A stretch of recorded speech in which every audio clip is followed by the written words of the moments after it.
He's not the quickest Tickner, but he gets energy off the pitch, doesn't he? And that height. Looks, if anyone's going to get bounced out of this pitch, it's going to be him. Yes, he's certainly hitting the deck hard, and we have seen a little bit of variability in bounce. Tickner. That one's shorter and cut away by Doheny, and that'll be the first boundary of the morning. Not too much width, but just enough for Doheny to free the arms. Ireland moved to 70 for 2. Beautiful start from Doheny this morning. He's looked assured. He's played nice and close to his body when full. Played late when defending, and then he's got a little bit more width, and he's just gone back and punched that through what is backward point to beat the squarish gully and race away for 4. Really assured start, and he's starting to push towards that maiden 50. Yeah, what's he on now? He's approaching his test best score. I believe it's 46.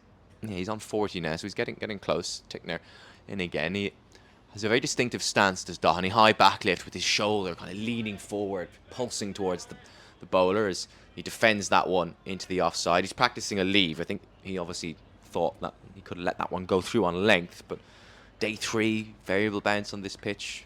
Be a brave man to leave on length. Granted, Tickner does get that bounce. Yeah, just briefly before mentioned a little bit of scalloping happening in the wicket. That's where what happened on day 1. There was a little bit of moisture in the surface, and so there were some indentations that were picked up. And just speaking to the head groundsman this morning, Phil McCormick, he mentioned that that's been a contributing factor to a little bit of variability in bounce. Tickner in again. There is that short ball, and Tickner takes a tumble as he follows through to Doheny, who was nearly on the ground himself, having ducked out of the way of that one. Dot ball to finish, 70 for 2. He falls over a lot, does Tickner. I mean, I always puzzle, because every now and then you do find a bowler who just... It's the effort, isn't it? They just... Really hard for them to stay on their feet and their follow-through. To me, it just seems like such an injury risk. I'm always amazed it just doesn't get coached out of them. Mark Wood is another one. He falls over every ball he balls. Look, these guys are, relatively muscle-bound professionals at this particular stage of professional cricket, and I think the odd time spent on the deck, they'll be able to navigate fine. But they're a really good sign that as I said, the energy levels are high from New Zealand, looking to break the top off here today. Smith into Tom Mays, defended heavy length. He's got a very similar feel to Tickner. Dare I say it's the exact same feel. 2 men back on the hook, 3 slips in a gully, and pretty regulation otherwise. Point, man in the covers, man straightish mid-wicket, wideish mid-on, depending on your preference. I think missed opportunity for a single there. Would have been handy for Mays to get off strike and try and share the load with his more senior top order partner Doheny there. Ball just trickled square of the wicket, played nice and softly, didn't go too far towards point, but they weren't looking for the single. Smith in again, up past umpire Wharf. Mays back and across is his trigger, defends that straight back to Smith. 2 decent length deliveries, dare I say. Won't be too long before we see the short ball. You're a bit stiff, you doing a bit of some stretching this morning? Yep, I'll be 40 this year, Nathan, so the body is not quite what it used to be, and a lot more stretching in the daily regime these days. You got a game tomorrow, you playing? I'm not playing tomorrow. We've got a 2020 match tomorrow. I will play on Sunday. I prefer to play the 50 over games. You get a little bit more time to bat. You're a bit old school. Smith in again. Mays. The bat just dangles up and down as he holds it, but then comes still just before he plays the shot. Defends into the offside. No run. So it's interesting. So do you sit out the entire T20 portion of the season, do you? The challenge for me is kids, many responsibilities, and if there's the odd day where I don't have to be at cricket, then it's helpful sort of for the longer term longevity of my relationships. So you're probably one of the few people then who actually enjoys the fact this test match was during the week, because the kids are in school. It does make it a little bit easier, and as we talked about yesterday, knowing this was coming, it was I'd already had my leave penciled in. Good stuff. Smith in over the wicket to the right-hander. That's hit Mays on the pad. Flies through into the slip court and lands short. Looked high for the LBW, and it does land short if there was an inside edge. Mays is just rearranging his thigh pad, walking gingerly towards square leg. I think he's okay. I'm not sure that's the thigh pad he's adjusting. Trying to be diplomatic about things, perhaps. He seems okay. Normally, if somebody's been hit in a delicate area because everyone else just starts laughing, unsympathetically. None of that going on at the minute. Mays crouches down in his stance, looks at behind him at his bat. Back and across. Full. Oh, inside edged again. That's twice he's done that this morning, Mays. Looking to drive through the covers. It's come off the inner half of the bat and flown past his leg stump. This one is cleaned up by Blundell. No run. Mays crease bound there, just a sign that the New Zealand bowling short pitched barrage or temptation to go short is just playing on Mays' mind there. That was more of a fuller length ball, still a good length, and his weight's back because he's just conscious of the fact that there's going to be a short ball coming soon. So once again, this is the challenge of being a batsman. It's trying not to be too focused or predetermining what you believe is going to come. It's all about just trying to react to what's in front of you, and as we know in life, that's not always easy. Well, he hasn't had a short ball yet in this over. You'd probably get good money that it's coming here. Smith in. It's edged. It has that carried. It has. I think it's Kane Williamson, or is it Daryl Mitchell? We'll see in a second. Daryl Mitchell, I'm pretty sure, takes the catch at slip. It was low. Mays played it with soft hands. It looked for a second that it might not carry, but in the end, Mitchell takes a good catch diving to his right-hand side, and that's the end of Tom Mays. The first wicket of this morning, and another for Nathan Smith, his first of this second innings after 6 for yesterday. Yeah, great length ball again. Mays had been tested on the inside edge earlier in the over, and this time he was tested on the outside edge, and as we talked about, his weight was probably a little bit too neutral there. Potentially a leave ball, could have left that one alone. Much easier from in the commentary box, of course, but yeah, New Zealand happy to get their third wicket of the innings, and that brings Harry Tector racing out to bat. Love to see Harry dig in and play a big innings here today. Yeah, he was very keen, wasn't he? Tector. I suppose the night watchman did his job. He survived the night. Anything from Mays this morning would have been a bonus. Although he's a good player. He's got a decent record with the bat in first-class cricket, but Ireland back to normal service as far as the batting order is resumed. Tector in at 5, bumped down 1 spot by the night watchman. This is going to be a fascinating innings from Tector. It's been said once, it's been said 100 times. He's not somebody who's fulfilled the potential of his talent and his ability in red ball cricket. He's obviously had that sensational start to his ODI career, but he's yet to find a test match century, despite the fact that everyone thinks he's destined to be a very, very good red ball player. Loves to build an innings in ODI cricket. 50 over stuff probably comes a bit more naturally to him than T20. I know he himself is frustrated by not the lack of return, because he's got a decent test record, but probably not where he or anyone else wants it to be. Anyway, Tickner continues. That was the final delivery of the over, and Donny's flicked him nicely down the ground through mid-on. This could be his second boundary of the morning. Just holds up shy of the fence, and they stroll through for a third. 73 for 3 now.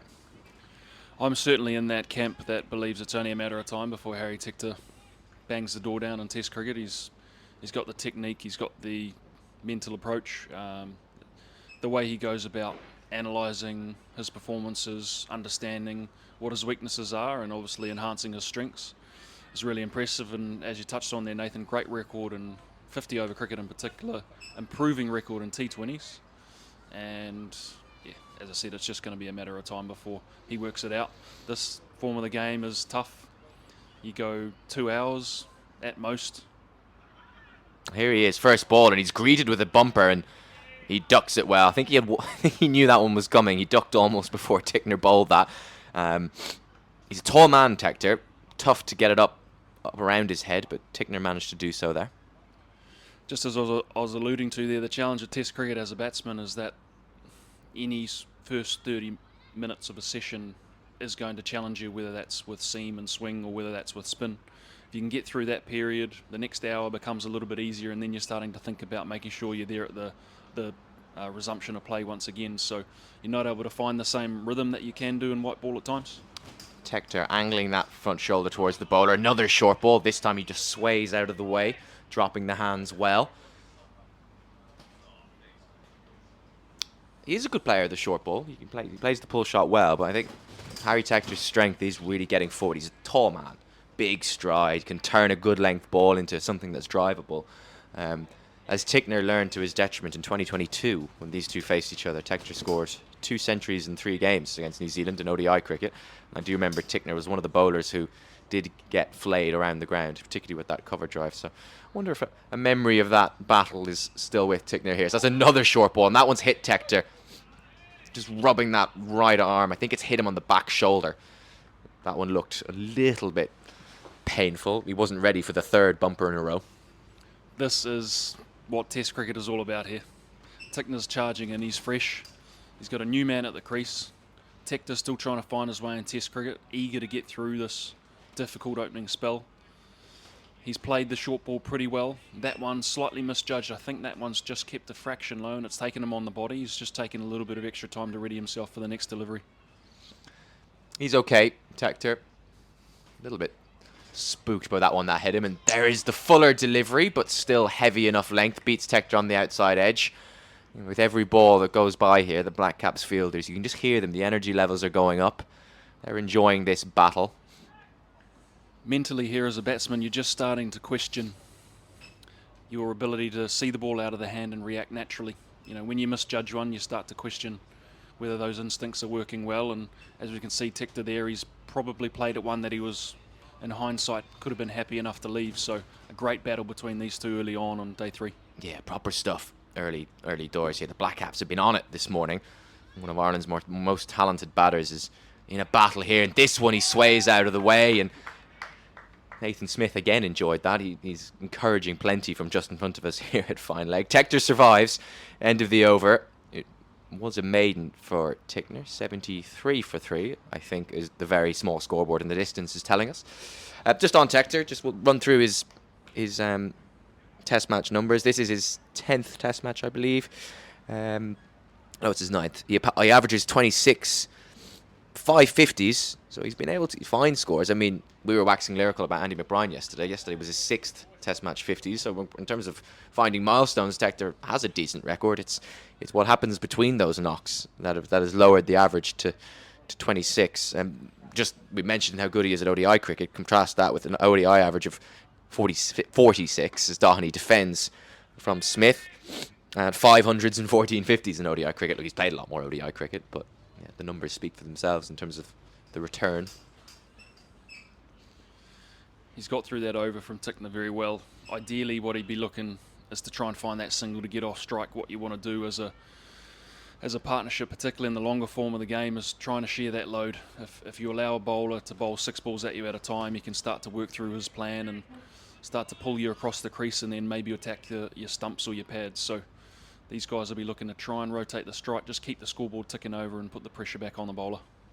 Smith only has one man back on the leg side, so he hasn't got quite the same field set for short-pitched bowling, and that one is full.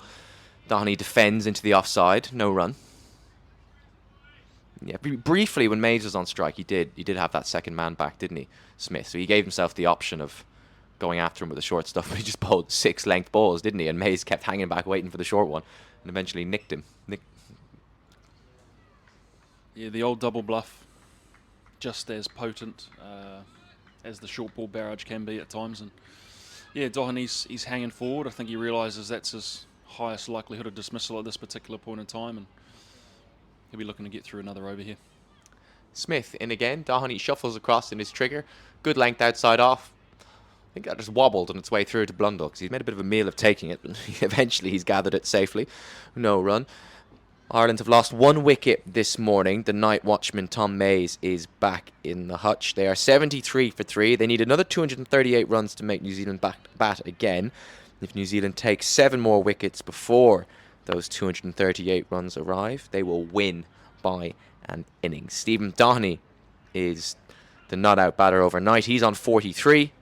Harry Tector has faced 5 deliveries so far, yet to get off the mark. Smith with the wicket this morning, finding the edge of Tom Mays, which is caught by Daryl Mitchell at first slip. Full, defended again by Doheny. No run.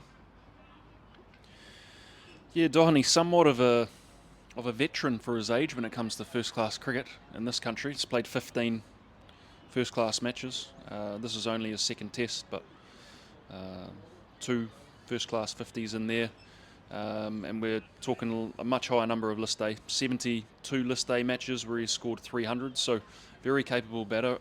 I'm actually really pleased to see him get an opportunity today. He's been there and thereabouts in the domestic scene for a long period of time, and largely throughout his career he's find it hard to get an opportunity, so fingers crossed he can make it count.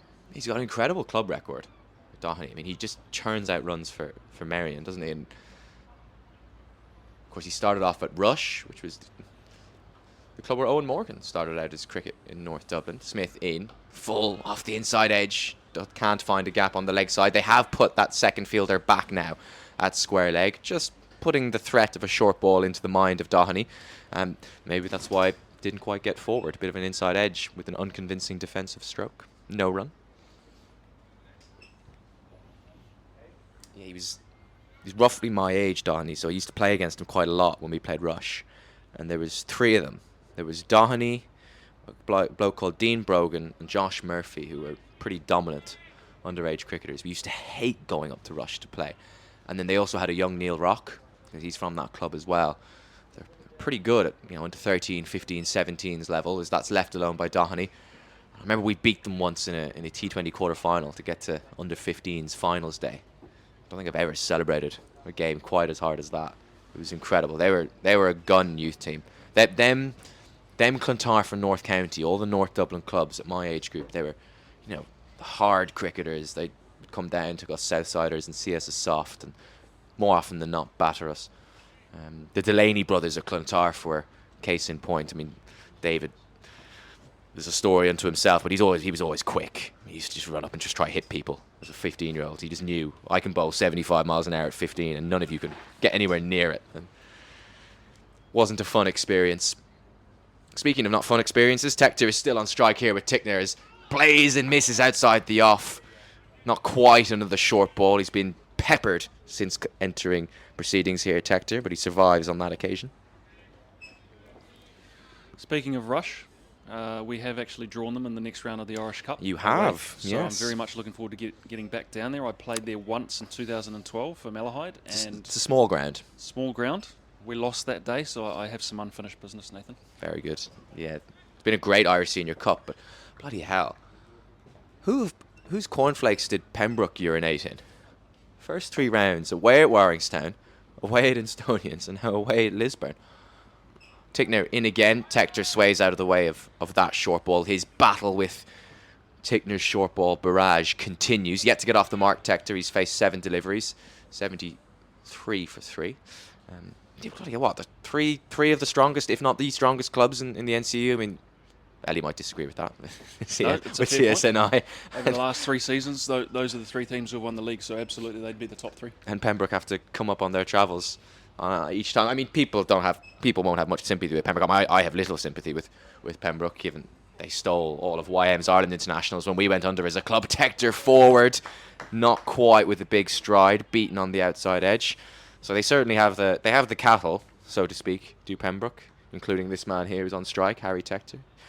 He joined with his 2 brothers, Harry and Jack, when YMCA, really in unfortunate circumstances, went under is a strong way of putting it, but ceased operating.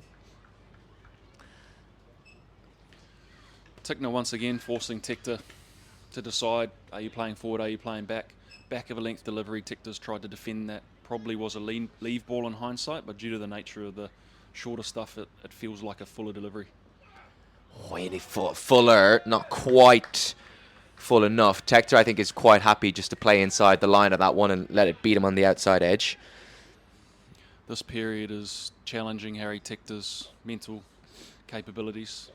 This is the point. You had the odd play and miss. You just start to question how you're going today. He'll love it, though.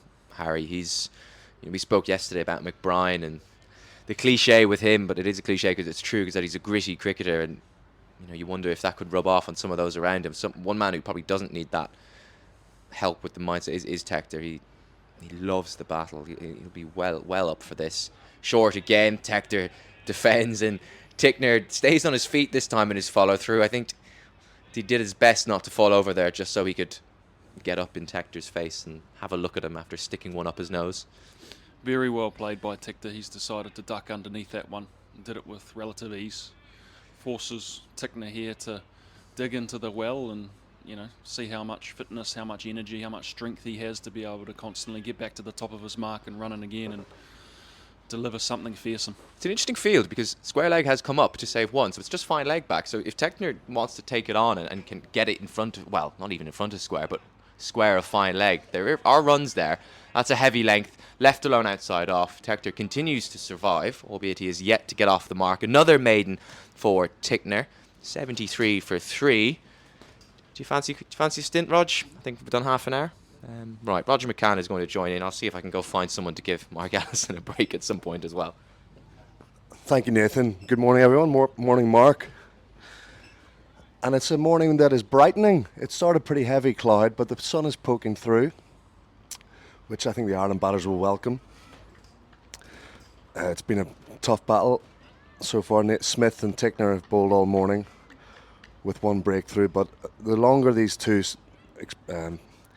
specialist batters can hang around, it's in Ireland's favour, as Doheny ducks under a Smith bouncer pretty easily enough. And it's just all about crease occupation, isn't it, Mark? And the mentality to do that. Look, 8 runs in the first 34 minutes of the morning goes to show that it has been a testing time for the Irish batsmen. And yeah, that's the challenge. It's trying to get through the shorter stuff and working out at what point in the day are you happy to take it on, but then also when the ball's fuller, defending your stumps as straight as possible down the ground. And as I mentioned earlier, trying to find a way to rotate the strike and continue to make the bowler change to bowling to a different batsman. Smith sprinting away from us, and he's bowling a short ball again. Doheny has to get on his toes to ride it. Gets it down safely in front of him, but it just spliced him. And Smith, who does his natural length, is to push it up, and if he can continue to extract bounce out of this deck, then that'll exacerbate his challenge. I watched, because we're at a position, we're at a very sort of wide mid-off. I didn't quite appreciate the way Smith uses the crease until I was watching back last night on the telly. And he's so agile, he's so sort of nimble. He can switch to wide of the crease really at the last, even right in his delivery stride. And that was a factor in his bowling yesterday. I think that was closer to the stumps and a regulation for defence by Doheny. But that was the myriad skills that Smith was displaying yesterday. He had all the arsenal, and that's why he was so successful. That 5 for 9 burst has really defined this match somewhat. Yeah, great point, Roger, there, where it's something you don't often pick up on even TV. Certainly harder to pick up on radio when we're not talking about it. But yeah, just Smith's ability to jump wider on the crease just makes you feel as a batsman that the ball is attacking the stumps more so, even though it might not be. So that's one of the challenges and why he's been able to nick off a couple of players. Yeah, moves it both ways, the Smith, and this time Doheny reads one that goes away from him and leaves it safely through the Blundell. And Doheny is showing that obduracy that every opening batter needs to display, and that's his job, to defend well. He shouldn't be thinking about boundaries or anything like that. If the bad ball comes, he can pick it off, but at the moment he's being tested. There's very few loose ones on offer, so he just has to be very judicious in how he defends, and he's doing it pretty well so far. Smith, who got him in the first dig with the LBW, bowls a straight one, but Doheny is resolute in defence. But I like what you said, Mark, about rotating the strike. These guys don't want to get stuck. I mean, Tector's still on naught, which will gnaw away at him. They might get a few words from the Kiwis around him. But Doheny's been, like you say, there's only been 8 runs now in 36 minutes. They don't want to get stuck at either end, and then the New Zealand bowlers will be able to execute their plans. The last thing you want to be as a batsman is tentative, and you can tend to get tentative when you're not scoring. So that's one of the biggest challenges the batsmen are facing at the moment. Oh, Doheny just draws the bat inside the line as one goes away from him. Smith raises his head in frustration. He gets a tap from his teammate Ravindra, but it's a wicketless, another maiden over. And Smith now has bowled, is that about that 4 or 5 overs this morning? That might be. He's getting taps. That could be the end of his spell, the way that's the 9. So that's Smith's 5th of the 9 overs this morning. He's coming down towards us. We've had a good study of Smith these last couple of days, and all the chats he has with the coaching team on the boundary, and able to read his body language. He looks a bit rueful there that he couldn't quite add to his 7-wicket haul in this match so far. But here's Tickner continuing. And a good big stride by Tector in defence. They have a little look at each other, the batter and bowler, and there's a really good engaging battle, this, isn't it? It's really good test cricket. That's the first ball Harry Tector's had anywhere near the stumps, and he managed to get forward to it and play it well. And yeah, Tickner there just giving him a wry smile and folding his arms in a slightly humorous manner, just to show Tector that he feels like he's on top, and it's only going to be a matter of time here. But this is a great contest, and as I said, this is what Test cricket is all about. Yeah. There's a good hushed concentration from the Stormont crowd watching Tickner run in. And he's off the mark with a good push, a simple push through the covers. He should turn it into 2. There's a good runner between the wickets. Ravindra does the chasing and flings it in, but Tector's off the mark with a couple, and Ireland go to 75 for 3. Yeah, look, he's really navigated this first sort of 13, 14 balls well. Tector there, just leaning forward into that one, got it quite low on the bat, and it trickled away through extra cover there, managing to come back for a second. Just a nice wee boost to get him off the mark and make him feel like today could well be his day. Yeah, slowly, but he's a real key man for how this day will pan out. Is the big tall Ireland middle order player. He's waiting for Tickner now. A false sort of thick edge, controlled along into the gully, but it's a testing length from Tickner. Yeah, No run. Slight change of plan from Tickner this over. He's gone the fuller side, and he's potentially looking at using the shorter one as the change-up. So Tector's been brought forward on 3 occasions, and that one just taking the outside half of the bat and trickling into the gully. So yeah, we got 3 slips of gully, a backward point, and then there's that big inviting cover area, which Tickner might be trying to persuade Tector to go at. Oh, there's the bouncer, the nasty one, he's got him. Oh, he's gloved at the second slip, and Tickner is delighted. Tector's on his haunches, but he has to walk off, and that was a brute of a bouncer. He fended it off his face. Latham did the rest at second slip, and that's the 4th wicket. Ireland 75 on the board. Brute of a ball. yeah, it looked like an incredibly difficult delivery to deal with there. Tector tried to peel back and evade that one, and he's just thrown his top hand slightly towards the line of the ball, and looked like it either got a little bit of glove, maybe just the edge of the bat, and it's flown through to Tom Latham there at second slip, and he walks off with an incredible amount of disappointment. He felt like he'd maybe got through the tougher time, but as we called it, he changed his plan of attack this over. Tickner, he'd gone 3 fuller, and the shorter one was the change-up, and that was the one that proved to get the wicket. Yeah, great credit to Blair Tickner there. He's charged in this proper fast bowling, aggressive, targeted the body, was able to find a line in length. And, he had Tector down his end the whole time. He was able to work a plan against him, and he's won the battle in the end. Tector, of course, will be devastated, but that's the harsh step up these Ireland batters have faced, this examination from the Kiwi attack. Kampfer's got a couple of deliveries to face here. He is also on a pair, so He's on a king pair. there you go. I heard Nathan and Ali said Kampfer has 3 first bowlers in Test cricket, which and he has the most ducks. I think he has 5 ducks in total in Tests. So we think he might have got a bit of a roughie in the first innings, but anyway, that was yesterday. Today is a fresh start for Kampfer, but yeah, it'll be in the back of everyone's mind. Certainly the Kiwis, I know they're all nice guys, but one of them might want to remind him that he's on a king pair. He doesn't need reminding. I'm going to pick Tickner's going for a bluff here. They've just put a leg slip in place, and I think he's still going to attack the stumps. Go for it. Here he's in. No, this was short, and Kampfer swayed out of the way. Maybe he should have done what you, if you were his bowling coach, Mark, he might have had. But Kampfer was on the back foot certainly, and he was able to rock the head back and watch it go through. But still good heat from Tickner. His pace is up there. It's got to be mid to high 80s, would you say? Somewhere in that vicinity, I'd say. Yeah, I think Camp was probably a little bit happier receiving that delivery rather than one on the pads or on the stumps first ball. You're always a little bit jittery when you're on a pair, just concerned that if you just slightly misread one or you get your hands in the wrong place and miss it, you're gone and you're walking off. Camphor to Tickner, and he's well forward in defence. He gets a thick edge into the gully, but that's survival for Camphor. A great over from Tickner, though. He got rid of the key man, Harry Tector, and at the end of that, it's still 75 for 4.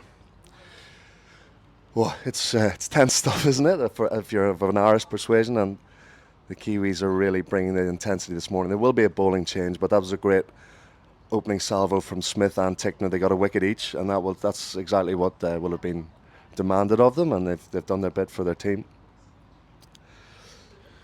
10 for 2 in the first 10 overs of the day. It goes to show how difficult it has been for Ireland to, one, rotate the strike, but just find a way to keep that scoreboard ticking over, and as I said, make sure that the bowlers are having to change their line and lengths based on the different batsmen that they're bowling to, and it's just allowed the New Zealand bowlers to settle in and start to target the Irish batsmen with their bowling plans, and they've executed them perfectly so far. So, as I mentioned, changing the bowling, Ben Sears into the attack. Yeah, big tall man running away from the city end. He hurls one down towards Doheny, who clips this nicely into the onside. He can't get a run, but Doheny's looking assured and not trying to hit the ball too hard, still trying to meet the ball with a straight bat. How did you feel Sears went yesterday? I enjoyed watching him. He's a tall guy, really tall guy, and he just tries to bowl it super quick, doesn't he? And that's his main mode, his sheer pace.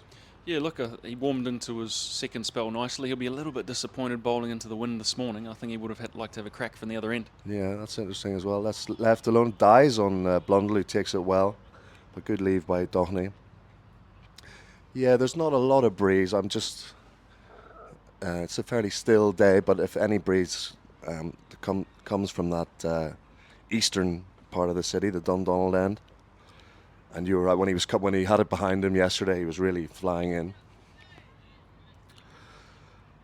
But he was used at both ends yesterday as well. But it's good to see him from our perspective. He's got 14 on his back. He's probably 6'6", kind of big, tall fella, thin, but very elastic in his approach. And this one is past the Doheny edge, left alone. Yeah, he'll be pushing his claims to try and cement that sort of third, fourth seamer spot, depending on the makeup of New Zealand's team. In the upcoming series against England, there should be an opportunity for Sears to come in at some point. Smith will obviously be hoping that final seamer spot is his, but him and Sears will certainly ask a lot of questions of England's batsmen, and it's a really, really exciting series to look forward to. Sears looking to get the ball to move away from Doheny. Again, he beats the bat, and again, we're not quite behind the bowler's arm, so we're not quite sure of how it deviate in the air, but suggesting of a good amount of away swing that Sears, he's keeping it very full. He's allowing the ball, giving the ball every chance to swing, and that's 4 balls gone past Doheny's edge to the keeper, and that was a genuine play miss from Stephen Doheny. Now the scoreboard in the ground has him on 40, but online I'm on 43, so I'm going to go with quick info 43, but the scoreboard down to long on there might want to be revised as Sears comes in, hurls one down, and Doheny plays a good straight bat up to mid-on, but Nathan Smith is alert as ever. He's full of running. Smith, he's such an energetic cricketer. He enjoys his fielding, enjoys his work, and he cut that one off. There's another dot. The dots are building from both ends. Yeah, real athlete Nathan Smith. I think the biggest sign has been the fact that on a number of occasions I've seen him running in to give his cap to the umpire before bowling and then jogging back down to find legs. So he's non-stop. He's clearly got a big engine. Yeah. It's good to see. Sears, a few stutter steps, and then he gets lengthened as a stride, and again, this sort of javelin approach gets a thick edge down into the slips. It's well stopped by Latham or Mitchell. No, Williamson, sorry. The big beard of Williamson gets up from third slip. And that's another maiden. Sears into the attack with a good one. It was a good catch by Mitchell earlier, was it? It was a low one. He's a good grabber, isn't he, Mitchell? He's that pretty dependable first slip. Latham and Williamson, the real experience. You know, you couldn't have two more experienced guys beside him. So that's a very knowledgeable cordon, and they don't spill much. A couple of good. Williamson did put down a relatively easy one yesterday, but then a couple of good grabs as well. Latham has taken one today, a loopy one that every slipper would expect to gobble up. And it is a double change. It is. We're going to see the fourth of the Kiwi seamers who took the new ball in both innings, but this is his first go this morning. It's Zach Folks from the Dundonald end. And he's in now with a short ball, and he tempted the hook shot from Camphor. He missed it. It went over his left shoulder. But that's he probably wasn't expecting a bumper first up from Folks. Well, I think I haven't faced him myself, but he looks to be a really deceptive bowler, Zach Folks. He kind of just trundles in with a nice rhythm and doesn't exert too much energy, but he hits the crease well and gets through the crease really quickly and has quite a sort of slinging action. Camphor not only beaten for pace, but bounce that time as well. Yeah, the skiddy bouncer must be awful to face. I mean, I've never batted at any kind of that level, but you certainly don't face much of it in Ireland. And he's in again, Folks. This one's back of a length, and Camphor defends that nicely into the offside. He'll grow in confidence more and more. More balls he can eat up, Camphor, and that's all he needs to do at the beginning of this innings, just get himself in. It was Folks. Sorry, it was. Sorry, go ahead, Mark. Sorry. Yeah, Camphor already in his Test career has shown that he loves the fight and he's got the ability to play a long innings. He'll be looking just to hang in here against Folks, have a good look at him, get through this difficult period, and then look to make hay. Oh, he's chasing one down the leg side. Really good take from Blundell, one-handed. He'll get a applause, for shaking hands from his cordon there. They do like to congratulate each other. These Kiwis. It's good. It's good to see that spirit, because that was a really good piece of work. There was quite a lot of buys. There were 16 buys in the first innings, and not all of them were Blundell's fault. But no keeper wants to see those stats against him. So yeah, slight variable bounce means that Blundell's taken them either in his toes or at times in the chest. So he's done incredibly well there to save 4 buys. This one's on line and maybe stays a little low. Camphor is down on his haunches. He just jabbed down at it and protected his stumps. Incredibly humble bloke, Tom Blundell. So I think the nature of the handshakes he received from his teammates there was that he did make it look quite easy, but it was incredibly difficult, and he wouldn't be somebody to toot his own horn. So the boys making sure to get around him and show their appreciation for his efforts. Yeah, that's nice. That was nice. Yeah, I've liked Blundell ever since I've seen Blundell on the scene. I've enjoyed a lot of his work. Oh, this one beats. This is flying through. He's taking it in front of his face this time. As Folks whistles one past the shoulder of Camphor's bat, he immediately goes down and prods that pitch right on the spot where he pitched it, and he gestures to Doheny that one really took off. But yeah, as this pitch goes older, those are the extra challenges it'll present. Yeah, just another indication there of Folks being able to extract a little bit of extra life out of the wicket, and it belies all logic really when you see him just sort of trundle in. Yeah, sort of skippy action, but then a quick arm, and this is a pull shot. This goes straight to square leg though. Camphor can't get off the mark yet. Came out of the meat of the bat, but it's another maiden, and Ireland are being dotted up really well here by the black cap seamers. 75 for 4 remains the score. Yeah, as I mentioned, one of the difficulties here for Ireland is trying to find ways to get off strike, just to try and relieve some of that tension that 6 balls from the same bowler creates. And Camphor playing a lovely shot there. He seemed to time it nicely. Sort of a half-hearted pull shot, maybe kept a little bit lower than he was expecting, and got it out of the middle of the bat, but unfortunately straight to square leg and unable to add to his tally. Yeah, still on the pair. He might have avoided the king pair, but he's still on the dreaded pair of spectacles. But it's Doheny on 43 facing Sears. He's driving back towards the bowler, but he collects it very well in his follow through. Does the onus on Doherty? I mean, Doherty's the set. Or does Doherty just not think about the bronze too much, or is the I mean, he's set batter. He has to start thinking about, defending. But you can defend into the offside and set off for a run, right? I mean, I think there he's is just weights. block at the moment. His weight's just a little bit neutral there. He hasn't really driven forward into that ball, and I think that's a potential drive. And as I said, the nature of Sears' pace just means that you're probably sitting back a fraction. Yeah, that's right. He's driving now, and that's released the shackles. It's a good one going through the covers. A couple of New Zealanders after it. They'll haul it in, but the two guys should get 3. They indeed turn for 3, and that was a pressure release, wasn't it? And a good shot. It was a bit of width on offer, and Doherty met it with a nice. Didn't try to overhit it, just pushed it through the covers and got his reward. Yeah, genuine half volley from Sears. One of the first of the morning, really, New Zealand have presented, and Doherty did well. You can be guilty at times of, if you've gone through a long period without scoring, you end up throwing your hands too hard, and you can tend to nick those ones. But he did well. He plays the ball beautifully late, and he let that ball come to him, played it as late as possible, and just pushed it into the offside, and picks up a nice 3, and that brings Cantfor on strike to face Sears for the first time. Yeah, the scoreboard has corrected itself. That takes Doherty to 46, which now everyone in Stormont can see, but it's Cantfor who's on the 0, waits for Sears, and pushes forward in defence into mid-on. No run. But Cantfor, that was the end at which he was dismissed yesterday. It was a different proposition when Smith was coming into him, and he was shuffling forward from his crease. I'm sure you've seen the highlights from square on. He started outside his crease and then shuffled forward. The ball did hit him on the shin. I don't think it would have gone over the stumps, but a lot of conjecture as to whether he got outside the line. But this is a different proposition from the tall, pacey Sears. I imagine he's stood in his crease. He has his bat raised, waiting, and he's beaten past the outside edge.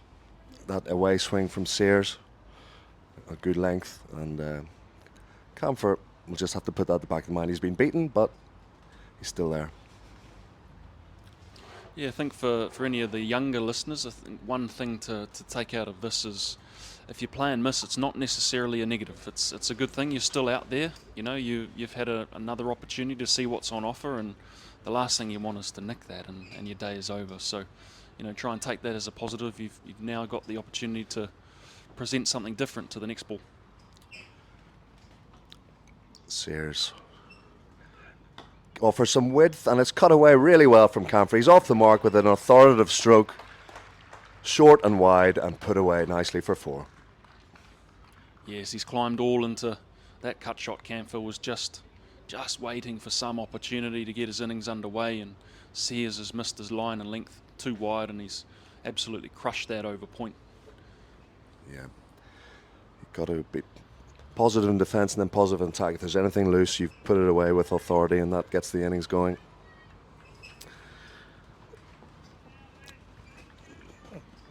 Sears will want to just tighten up a bit here.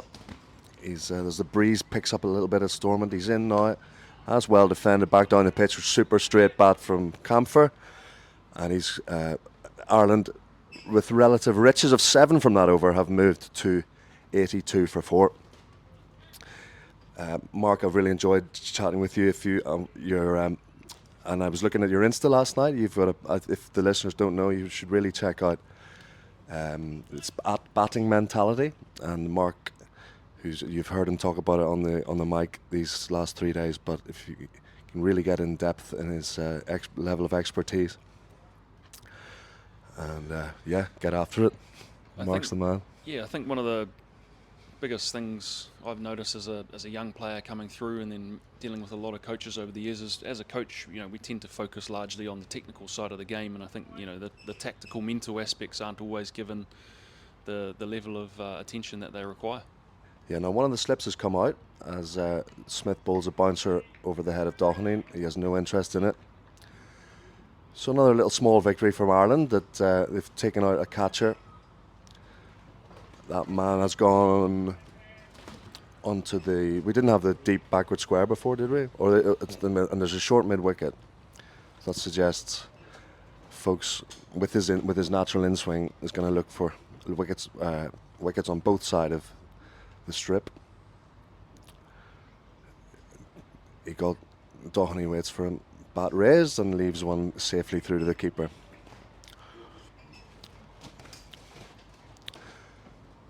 So as the overcast conditions, the sun burst through for a small time, but this is the sort of day we're having. High cloud, but it's a full cloud cover. Don't think it's going to rain. There's a few little leaves swirling about the place, and that they kind of fall on the outfield. It's one of the charms of the Stormont ground that you get a little dappled leaf effect. As folks is on the pads, a big appeal. It's probably going down leg. They'll trot through for a leg by. Didn't look too close. No, Allison, the expert on my right, was shaking his head. That's an optimistic appeal at best. I think the thing which brought the fielding sort of interest, I think, was it did keep slightly low. So Doheny's gone back and across, looking to just nudge the ball into the vacant square leg area with the man out on the boundary, and just shot through a little bit lower. But yeah, I think probably sliding down leg and potentially maybe just over the top of the stumps. Yeah, and that's the folks. He swings it in a long way. He's running towards us now, and Doheny covers up in defence.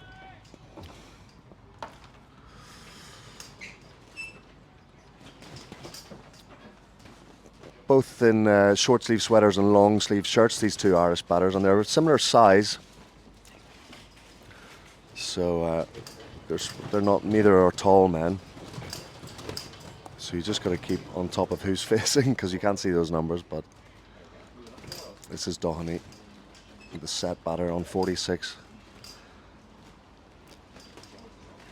Waiting, and he's beaten.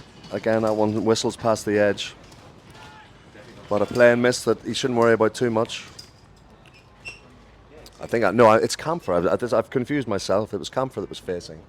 They'd taken a leg by off Doheny, and I have this morning for the first time just a chance to wish a good morning to David Townsend. How are you? Good morning. I'm fine. I've woken up again, so it's always a bonus at my age. And you've woken up with optimistic mien. This one is defended by Ireland. How do you think Ireland? They look I'm very solid enough. optimistic, but PSG, they're not a bad side, are they? So. The Test match. Yeah, I mean, Ireland really would have set their stall to bat for the rest of the day. Difficult.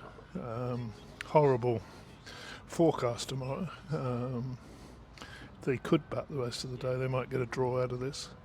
But really, I think also they'd be looking to get somewhere respectable. Try and make New Zealand bat again if they can. Yeah, I mean they have been a bit crease bound. They've just added 17 this morning in 1 hour of play. That's all right. That's fine, isn't it? Yeah, but they've looked comfortable enough. Doheny especially, of course, the 2 wickets have fallen, but Doheny, has he inspired confidence? He's just pulling away. Actually, he's not quite ready for Sears. It's rarely in the first hour of play that you see more play and misses than you do runs, and I think we've done that comfortably this morning. Well, but that's old-fashioned Test cricket, isn't it? If you can absorb it, as Doheny has done so far. He goes across, and this one's down the leg side. It whistles past through to Blundell. They have left a lot better than they have in past matches, which is good. They played the line a little bit sometimes, and you just wonder, was that a play and miss, or are you just playing inside as professionals do? Yeah. But it was a good examination from Smith and Tickner. I mean, that opening pair were right on it, and they got one each. Sears has been a little bit looser, and as the sun comes through at Stormont, he's bowling a bouncer that's easily avoided. What's going on with that Tickner run-up? Yeah, he's sort of prancing horse to begin with, a bit of dressage. So he should be in a dressage ring, doesn't he? He should. Yeah, whatever gets him going, gets the knees pumping. Really, really unusual start. I mean, I know bowlers all like to have some sort of trigger movement to start the run-up off. Trent Johnson used to have a big sort of stamp of the right foot when he got going. Yeah, there's some back in unusual the ones day. out there. It's just something that works, but it does look a little strange. It does, yeah.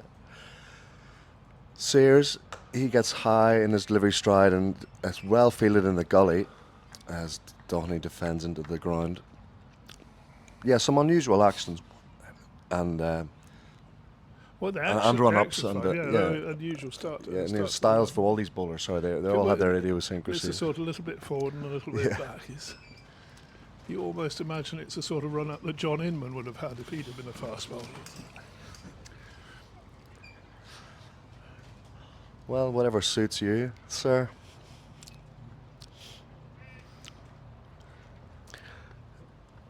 Mrs. Slocum wouldn't have approved.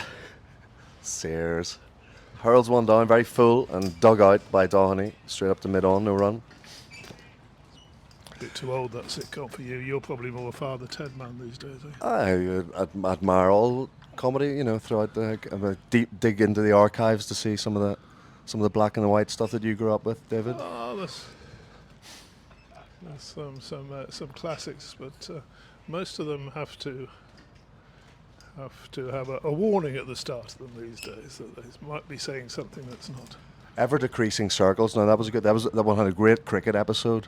I do like a comedy a sitcom that can have a cricket match. Dad's Army, another one. Oh, Well, as Sears runs away, hurls one down, defended easily enough by Dohney.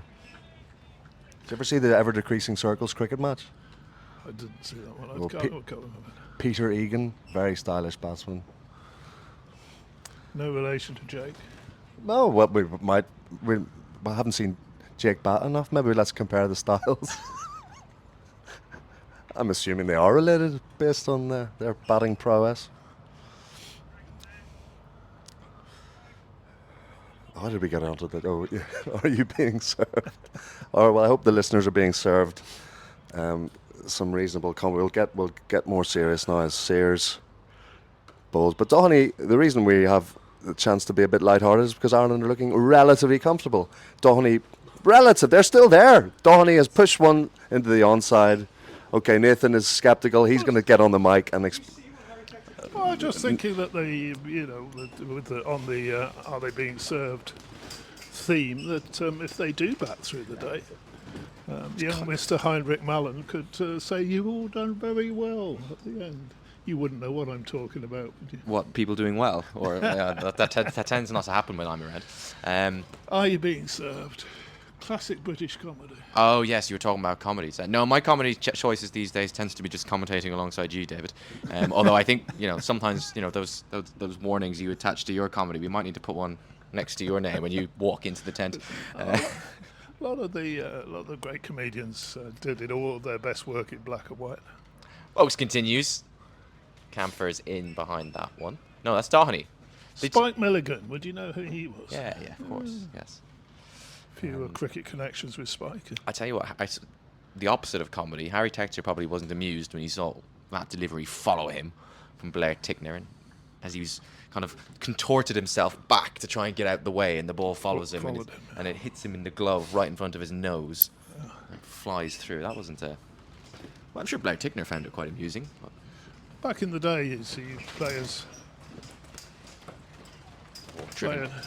would have just taken that one on the nose rather than got out.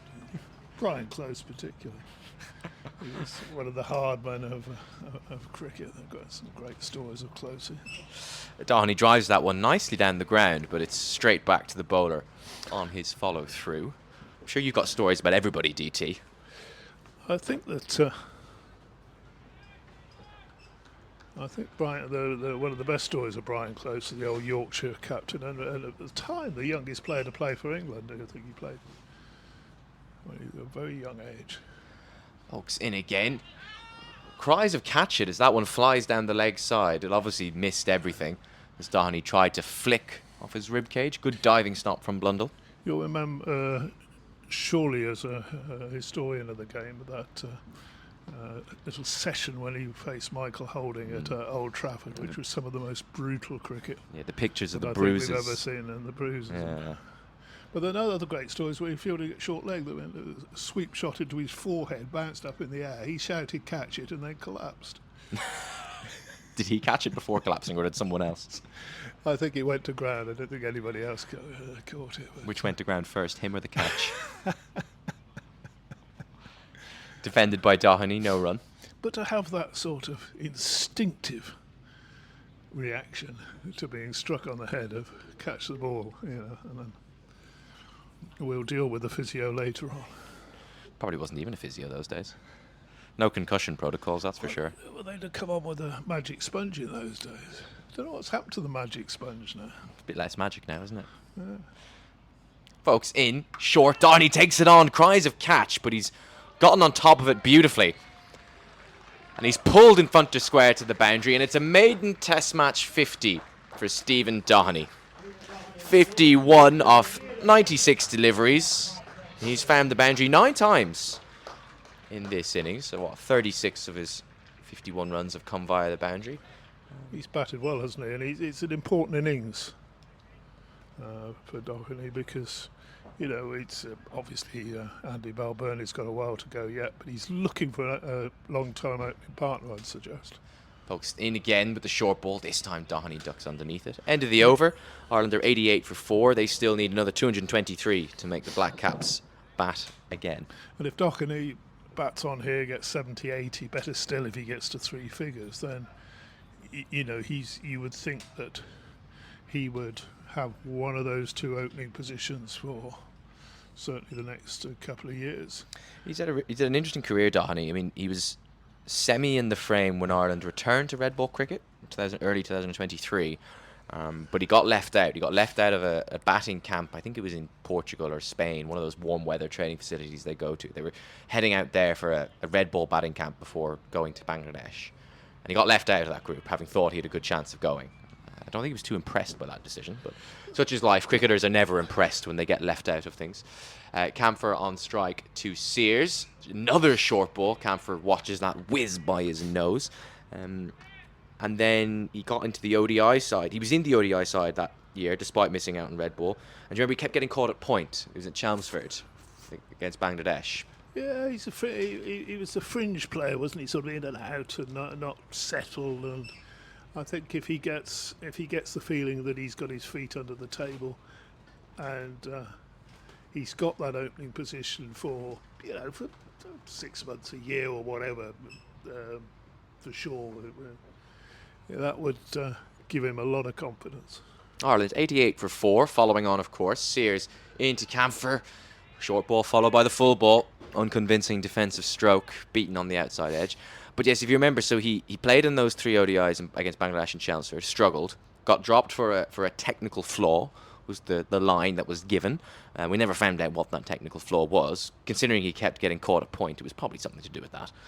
And then he found himself out of the team and scored a shed load of domestic runs. I mean, he's churned them out for Merrion for a couple of years now in club cricket. Was a little bit on and off in Interpros, but last year really re-announced himself with a brutal 100 in a T20 game down at Cork for the Munster Reds in a high-scoring weekend for lots of players. Then as Camphor lets that one go. I'm not sure if that's what got him picked, but it certainly brought him higher up in the pecking order, I think, because part of the feedback was that he used to have a reputation for getting to 30 and 40 for getting out. Doheny, he'd do that a lot into pro cricket. And then he hit 100 in the Emerald Challenge 50-over game here in Stormont in September. And I'm pretty sure that's what got him on the plane to Bangladesh for the most recent test tour. And he batted in that. I think he got 40-odd. Batting down the order. He was in the middle. He was batting 6 or 7. And now all of a sudden he finds himself back still in the team, but at the top of the order. Sears in again. Camphor flicks that one off the pad. He thinks of a single, but sends Doheny back. Mid-wicket was prowling. Yeah, a lot of young players in his situation would have sort of maybe drifted away from the game and not had that desire to carry on, saying, oh, well, I've given this 3 or 4 years and I'm not going to make it or whatever. That shows a lot about his character, doesn't it, that he's kept going. Well, there definitely was a perception that his face just didn't fit. That selectors just didn't quite think he had what it took. And when that happens for some players, it doesn't really matter what you do. You can't get back into the team. As Sears continues, oh, that's hit Camphor on the glove. That's hurt him. That's ripped off a length. I think it's his left hand. The glove is off. The bat was thrown to the ground in disgust instantly. Camphor is doubled over in pain. That looked a nasty delivery from Sears. Not a lot of sympathy from the Kiwi fielders, it has to be said, but Doheny slowly goes up to his partner to check if he's all right. The Ireland physio Mark Rouse is on with, well, he might be on with a magic sponge, we'll see. But just to finish my point on Doheny, you know, if there was a perception that his face didn't fit, he almost gave them no choice with the weight of runs he scored at Interpro level. So much of this game at the top level is played on character, isn't it? On confidence, if you like, on sort of self-belief. And he looks far more confident, mature player in the last couple of years than he did before. He looked before like a youngster who was trying to get in the team, although he was, you know, moving well into his 20s. But now he looks, well, he's had his chance in Bangladesh. He got 40 odd there, batted well. Again, started to look as though he belonged. And then you also got the situation of here.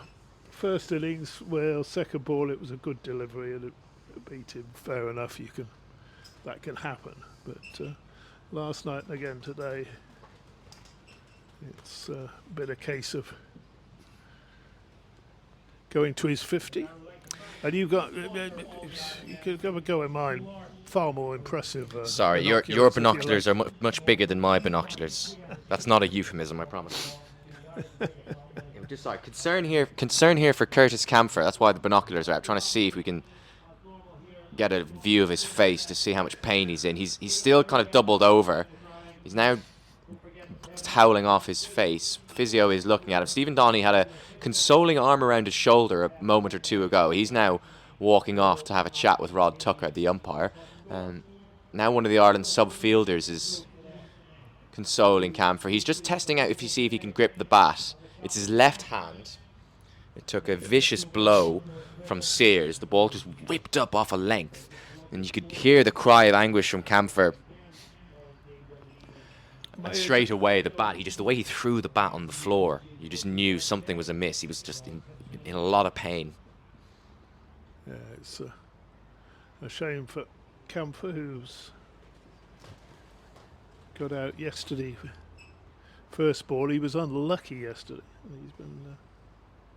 I thought that was a very poor decision he got from.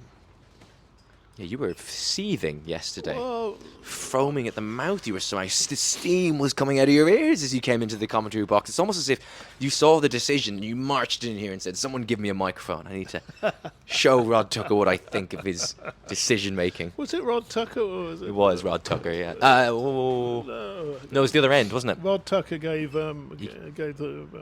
Harry out LBW. That was a shocking decision. See what I mean? Steam coming from the ears. This looks. The longer this goes on, the more concerned I am about Camphor here. He's still trying to test the grip, and he's done. Mark Rouse, the physio, is making the football substitution sign with his hands. Curtis Camphor is going to retire hurt here. The last thing Ireland needed is they try and rescue some semblance of respectability from what is more and more looking like a one-sided shellacking. The last thing they needed was an injury, and Curtis Camphor is going to go off here. He's not even holding the bat. He's just tucked it between his arm. He feels like he can't even hold it in his left hand as he goes off. His head is down. He looks disconsolate. Lorcan Tucker will be the new man in, but this is a blow. Camphor was already injured. He wasn't fit to bowl, of course, in this match. And if he's been forced to retire with a hand injury, this looks serious. Yes, not his test match really. It's got a first baller yesterday for the third time in Test cricket. Today he battled his way through that first ball, and now he's got struck on the hand. So Camphor is going to retire hurt. He's on 4. And that was a cracking shot as well, his boundary. It was like flayed through the offside, wasn't it? So it remains to be seen if he'll bat again, given the circumstances, and Ireland are hardly going to be batting to save the match or bat themselves into a winning position. I suspect Ireland might opt to be conservative and just not risk him. So Ireland are 88 for 4 here, but for all intents and purposes, with Curtis Camphor retired hurt with a hand injury after being struck on the left glove by Sears, they are 88 for 5. So the Black Caps, in all likelihood, need 5 wickets to win, with the new man at the crease, Ireland's wicketkeeper, Lorcan Tucker. Tucker also on a pair, but not a king pair like Camphor was. Well, straight away, square leg is going back on the fence for Tucker. Sears, as New Zealand have all morning, just giving himself the option of sticking a short ball upstairs, having a look. Oh, he's come in now. Look, he's heard you. No, he's come in. Sussing out his tactics. I spoke too soon. Tucker crouches into his stance. Sears up, full and straight. Sears likes the LBW shout, but only half an appeal from behind the wickets. Tom Blunder was moving down leg, wasn't he, to claim that, which is always a sign. Tucker's heart was probably in his mouth there. Is that way? End of the over, an eventful one. Curtis Camphor struck on the left glove. He tried to do a test to see if he could grip his bat. He evidently could not, and he has made the decision to retire hurt. So Ireland 88 for 4, but in reality they are 5 down, with Camphor, you would suspect, unlikely to bat again. Yep, you could say that, but then again, one of those 4 is a night watchman, Tom Mays, who was the first out this morning, so we'll settle for 88 for 4.5, I think. 4.5. I like that. We'll go with 4.5. So New Zealand need what? Then 5.5 wickets then to wrap up this game. Oh, God. Quite possible. What a sport this is. Silly game. Folks continues. Got a catching mid-wicket in place for Doheny, who defends into the offside, no run. Ireland are on 88. Whether they're 4, 4.5 or 5 down, they still need another 223 to make their Kiwi visitors bat for a second time in this test match. We are an hour and 20 minutes into the morning session on day 3 here at Stormont. Welcome along if you're just joining us. You can get in touch if you'd like to send us your thoughts. theirishcricketpod@gmail.com. We're a bit like Arsenal. We call it's the Arsenal. theirishcricketpod@gmail.com. Ian has sent an email in. He obviously heard us talking about food the other day, because he's saying he's got some fudge for us, but he doesn't know how to get through all the barriers to give it to us. So we're going to have to do some investigation work to try and recover that. But thank you, Ian. Camphor defends again. No run. Is he in the ground? Is he? Yeah, he says, after your comment on Wednesday, I have some fudge for you. Can a spectator come and say hello? I think you can, actually. I think if you walk around towards where the scoreboard is. There's a rather imposing security guard. My experience with security guards at Irish cricket matches is, if you look confident enough, they tend not to ask too many questions. Folks continues. Worked off the pads by Doheny. He'll take another single. In fact, he might take a second, because he's hit this one well in front of square. Work to do for the man at deep square, and Doheny does indeed trot back for a second run. Doheny, if you missed it, passed 50 for the first time in Test cricket about 10 minutes ago. He's on 53. Ireland are 90 for 4, with Curtis Camphor retired hurt. Smaller crowd today than the first couple of days, but still a good gathering. Oh, play and miss from Doheny outside the off stump, looking to drive on the up. Bit of a false shot. I'd like to make a call out for the coffee stall over on the far side. Have you been round there? I haven't. Well, I've been around to the far side, but I haven't been to that coffee establishment. A lot of people grumble and complain about the cost of catering inside sports arenas and how ridiculous the prices are generally. £7 for a pint here, allegedly. Well, Folks continues. Doheny in behind, no run. I was at Headingley last year for a T20 match, and they were trying to sell a portion of chips with curry sauce for £8. How big was the portion? Yeah, that's true. I mean, the Yorkshire portions are ridiculous. I mean, I've noticed there's a theme to your grumbling, David. If someone offers you too much food, You were unimpressed with the Harry Chambers and the Northwest capacities Oh, of food, and now you're moaning about the Well, Yorkshiremen and well, the how much food Yorkshire- they give you. The chip portions in fish and chip shops up there. Folks, into Doheny. He's edged that one, but along the ground. Diving stop by Devon Conway in the gully. No run. End of the over. Are 90 for 4. They are following on, and they still need. I do like my fish and chips, Nathan, but they just give you half a field of potatoes with every portion up there. And, you throw them out in the backyard, and a couple of weeks later, the pigeons in your back garden are walking around in lycra. I mean, it's ridiculous how large that people are getting with their portions of chips in Leeds. So what- But we started to talk about that gentleman over there with his coffee stand. The coffees are around the £3, just under the £3 mark, which is very, very reasonable. Bars of chocolate for £1. Now, I've not seen that in a long is time. For an in-ground catering, that's wonderful.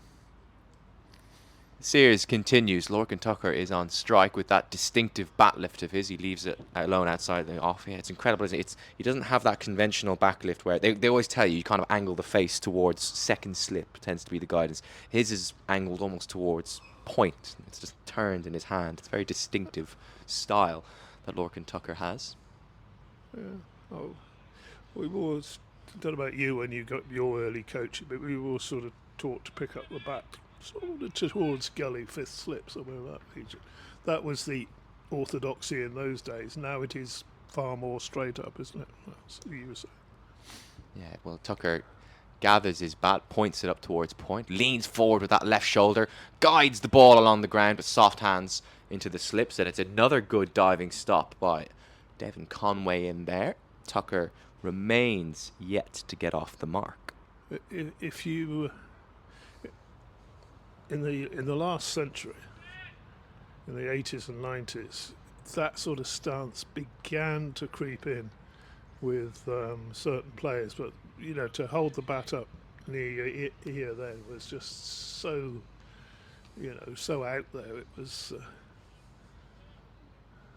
very, very rare, but now commonplace.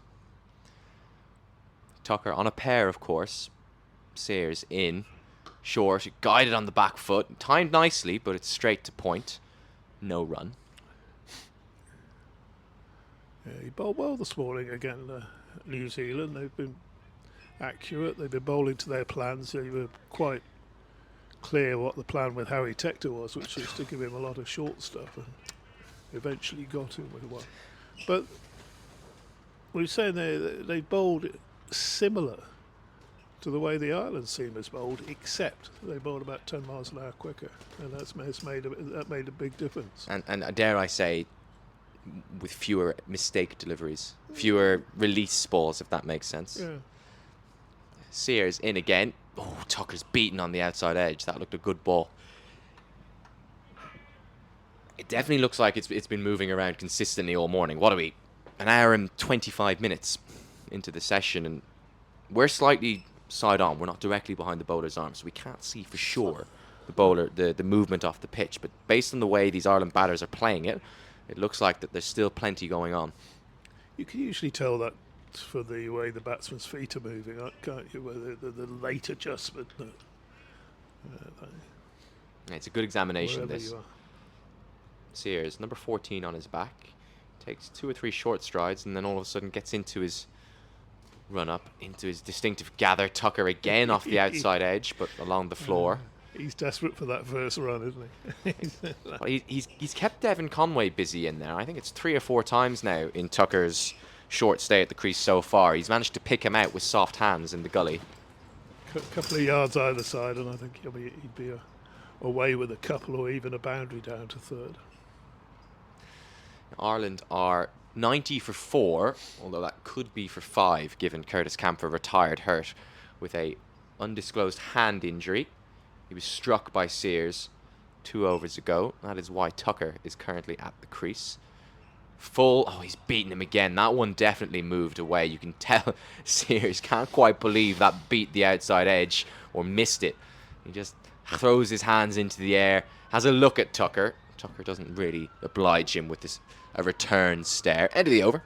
90 for 4. Just a reminder, Ireland need 221 to make New Zealand bat again. In theory, the Black Caps need 6 wickets, but we suspect with the injury to Camphor that might only be 5. No, he'll want to come back, but then maybe wiser heads in the Ireland camp will say, Curtis, we're at the start of a fairly long season. You don't want another crack on the hand and be out for 2 months or something. It's a lot of cricket to be played. Talking of cricket being played, of course the Ireland women's team are in action as well, which will be the focus for the next couple of weeks. Yeah, they lost yesterday, their first match of this World Cup build-up. Focus continues. Doheny defends into the offside. It wasn't a great performance, I don't think. Yeah, difficult. I wonder what Is that Hayley Mills again? Hayley Matthews, yeah. Hayley Matthews. Yeah, she got 80 odd. Hayley Mills. Sorry.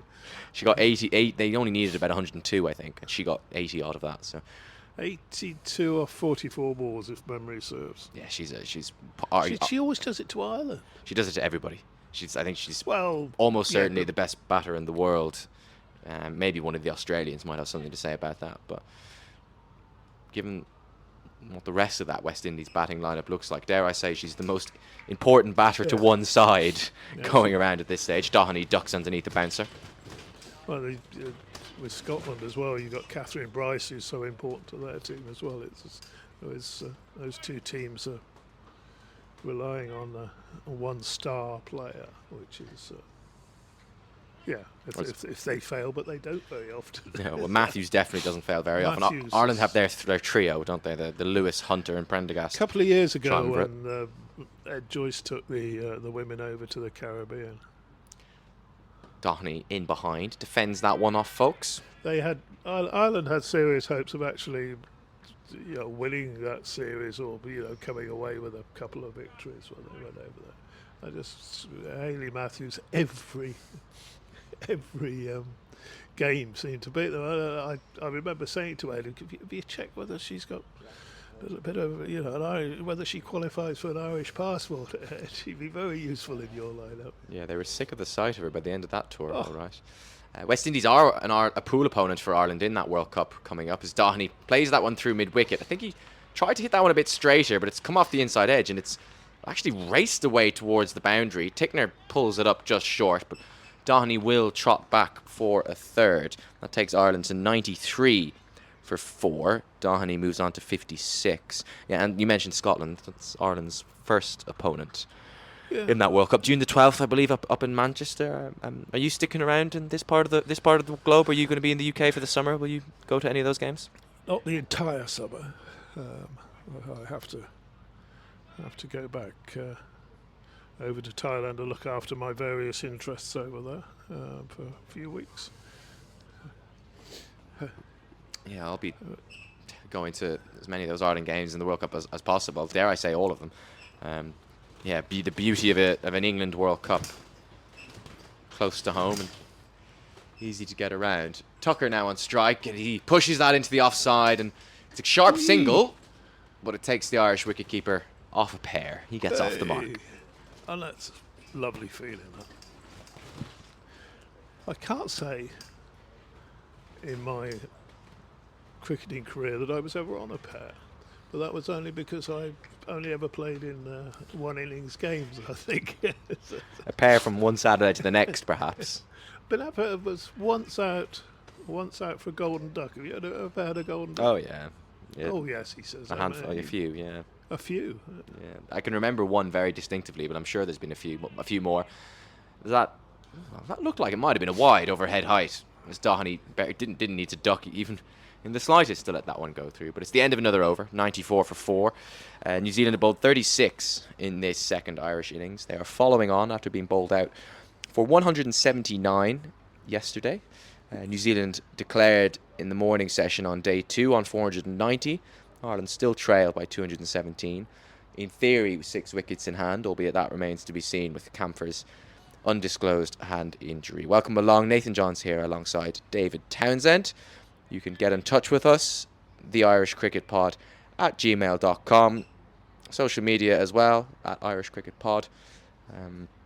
We'd love to hear from you over the course of what we think will probably be the last day of play, but we'll see. Series continues. Tucker once again guides that one behind square on the offside. No run. I see you writing last night. Was it your Substack or Yes. whatever that I get a circular for? Thank God for Andy McBride, I think was the headline or something like that, wasn't it? Yeah, well, he's a popular character, is McBride, amongst the fan base, and Oh, fantastic. I think he was the story yesterday as far as Ireland was concerned. I think if you want, you can focus on maybe some of the technical deficiencies or the umpiring decisions in that barrage of 38 for 6 early in the day. Tucker lets that one go. Oh, it's hit Blundell. It hasn't carried, and it's landed about a foot in front of him, and he's turned his body to avoid being hit in the face, and in the end he's worn it on the shoulder, but he seems to be okay. But I do think the analysis of some of the stroke play of the Irish batters definitely deserves some sort of forensic critical eye. I just always come at it from the standpoint of it's so hard to be overly critical of these players when they just don't play any red ball cricket. They don't play enough red ball cricket. If they did, the feet would move more. It is hard to convert from one to the other. Only one first-class fixture in Ireland prior to this game. That was last week in Malahide. Tucker's beaten again. Sears looks like he's getting this ball to talk still, coming close to the 40-over mark. Well, you can see it's not only with Ireland. If you don't have enough proper preparation, look at last winter's Ashes series. England went over there with that arrogant attitude of, we'll have a couple of days in the nets and play with ourselves for a couple of days, and then they'll go on and lose the first 3 tests. By the time of the 4th test, it was starting to look competitive, looking a good series. Sears in again. Tucker defends. A few cries of anguish from behind the stumps. They thought that had snuck through the defences of Tucker. There is no substitute for time spent out in the middle. There really isn't. You do all the nets you like. And you can work out deficiencies in the nets, because obviously, you could get out to a technical deficiency in the net and carry on batting, which you can't do out in the middle. But it's that competition. Sears in, right arm over. Tucker lets that one go through as the sunshine just threatens to poke through here at Stormont. It's been gloomy all morning, but starting to see the odd piece of blue sky poke through in the distance. New Zealand have definitely had the sunnier batting conditions across this fixture. They have. It's been everybody coming out and having a little look around. Ali next door, he's like one of those little German weather clocks or whatever, isn't it? The sun comes out and he comes out of his tent. Yeah, he likes a bit of sun, does Mr. McCalmont. Sears in, attempted pull from Tucker. He took it on. It wasn't that short. I think it's ended up coming off the toe of the bat and just trickling into the offside. What do they call them, those little weather things where you can know what the weather's like with the... I'm going to have to look at you with a rather blank expression here, unfortunately, DT. I don't know. You're going to have to, before we're on air again, you're going to have to brush up on your black and white comedy and your Bavarian weather clocks, aren't you? You know what? Just for you, I will do just that. Every day's a school day, as they say. Weathervane, yeah, there you go. Oh, Ali's listening. He's got the headphones in. You got to be careful when you're talking about Ali. You never know when he's actually listening, and I sometimes, without realizing it, take the mick out of various aspects, be it his choice of football team or what have you. He had one of those AirPods in, which are quite small to detect. We couldn't see it, so.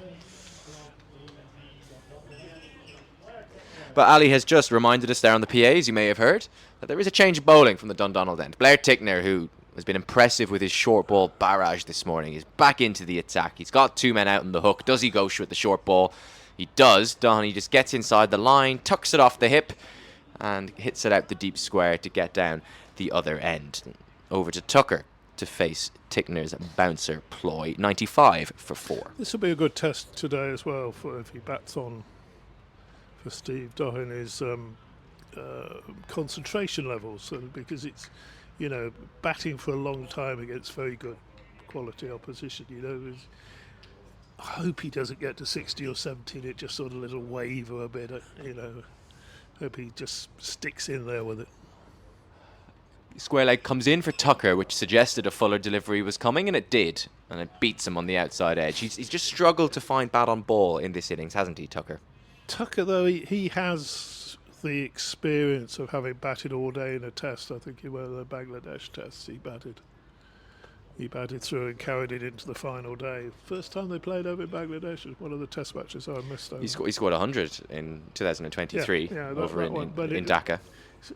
One thing scoring 100, you can score 100 in 3 hours, 3.5 hours. Another thing, batting all day, keeping that concentration level. Tickner in the storm and sunshine, full and straight. Tucker defends to mid-on. And that'll be good experience for Doheny, if he can, the longer he goes. Add to his cricketing education. I think the occasion could do with someone like O'Doherty getting to 3 figures, couldn't it? I mean, we thought McBride had a chance yesterday, but he ran out of partners. Just something to kind of make those who have turned up today at Stormont, those of an Irish persuasion, just give them, you know, a fleeting moment of red ball joy, given the general tenor of this fixture and the competitive nature of it, or lack thereof. Tickner in again. Tucker takes on the pull shot again. Didn't quite get up. It flies underneath the pull shot and through to Blundell with the gloves.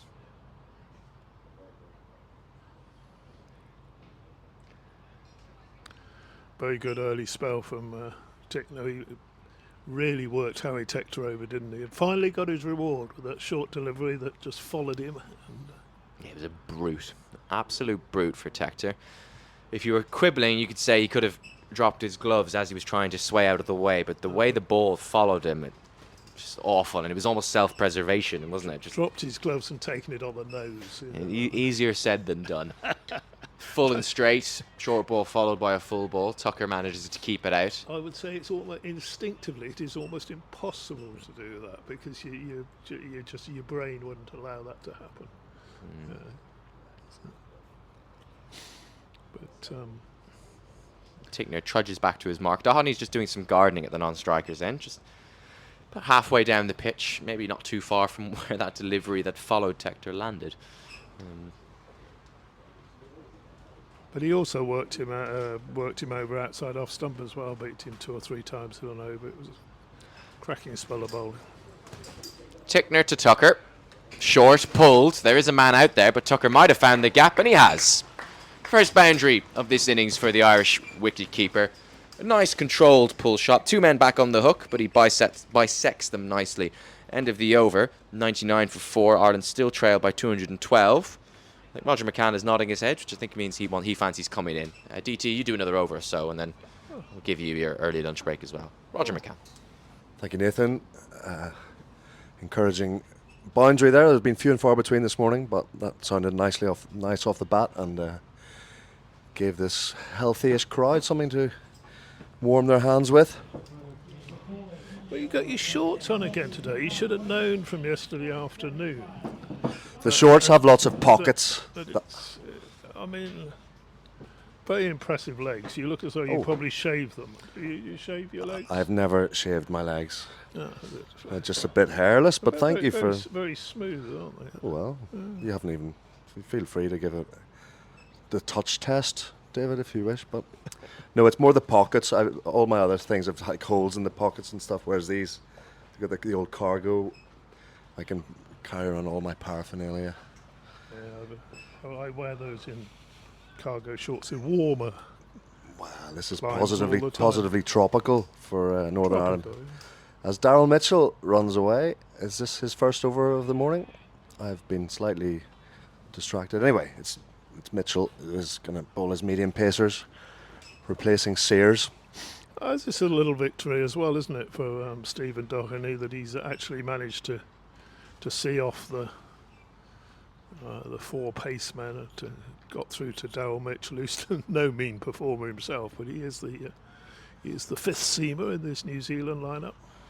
Yeah, he's chugging away from us now, and big strong action, but a very wide. It started wide and swung away even further, and Doheny had nothing to do with it. Yeah, he's not. Mitchell these days wouldn't be touching mid-70s probably in pace. He's a rare breed these days, the medium pacer. Yes. He doesn't try to. I mean, he bowls a heavy ball. He's a strong lad, but he's no. Wobbles it around Wobbles a bit it, yeah. and takes his wickets. Very useful man to have in your Yeah, side, I'll because actually be of interested course he's there primarily as a batter. Yeah, he's in again. Defended easy enough. They thought about a single, but Ravindra was in very quickly to prevent it. Or might have been Conway. Yes, it was Conway this time. They're both left-handed.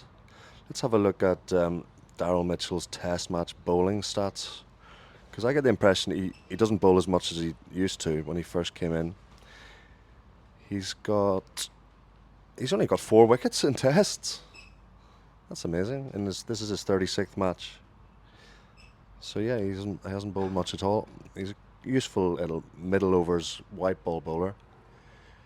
And this is the away swing that's left alone easily enough again. Yeah, that surprises me. First class record. He has 101 wickets at 30, just a tick over 30. But no, he actually averages nearly 100 with the ball in Tests. So very occasional. Well, when you look at the seam bowlers that New Zealand have had in recent years, then it's perhaps not as big a surprise. But I know what you mean, because he's a very good performer with the ball. Yeah, he's a sort of flat-footed kind of character, Mitchell. Heavy set, and that's a probing length. Makes Doheny play this time. He defends in the offside.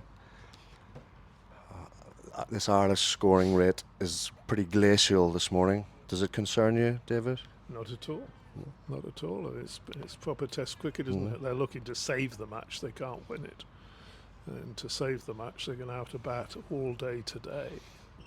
And if they bat all day for 150 runs or bat all day for 300 runs, it's not going to make a lot of difference. That would be. And then hope that tomorrow's weather forecast is as bad as it turns out to be, as bad as it is. Here's an expansive drive. It's a lovely one coming towards us, but well cut off by Smith at mid-off. But Mitchell pushed one up and attempted the drive, which Doheny accepted. He couldn't beat the man. It ends the over. Ireland remain 99 for 4, but effectively 5. Are we going to say that each time? What, 25 runs in? Yeah, 34 runs in an hour and 45 minutes. 65 for 2 was the resumption. David, I'm going to say cheerio to you, and see you later. Cheerio. And coming alongside me is a voice we heard briefly a couple of days ago. It's our Australian friend, Jack Hickey. Hey, Rog, Jack, how you doing? Good to be back, mate.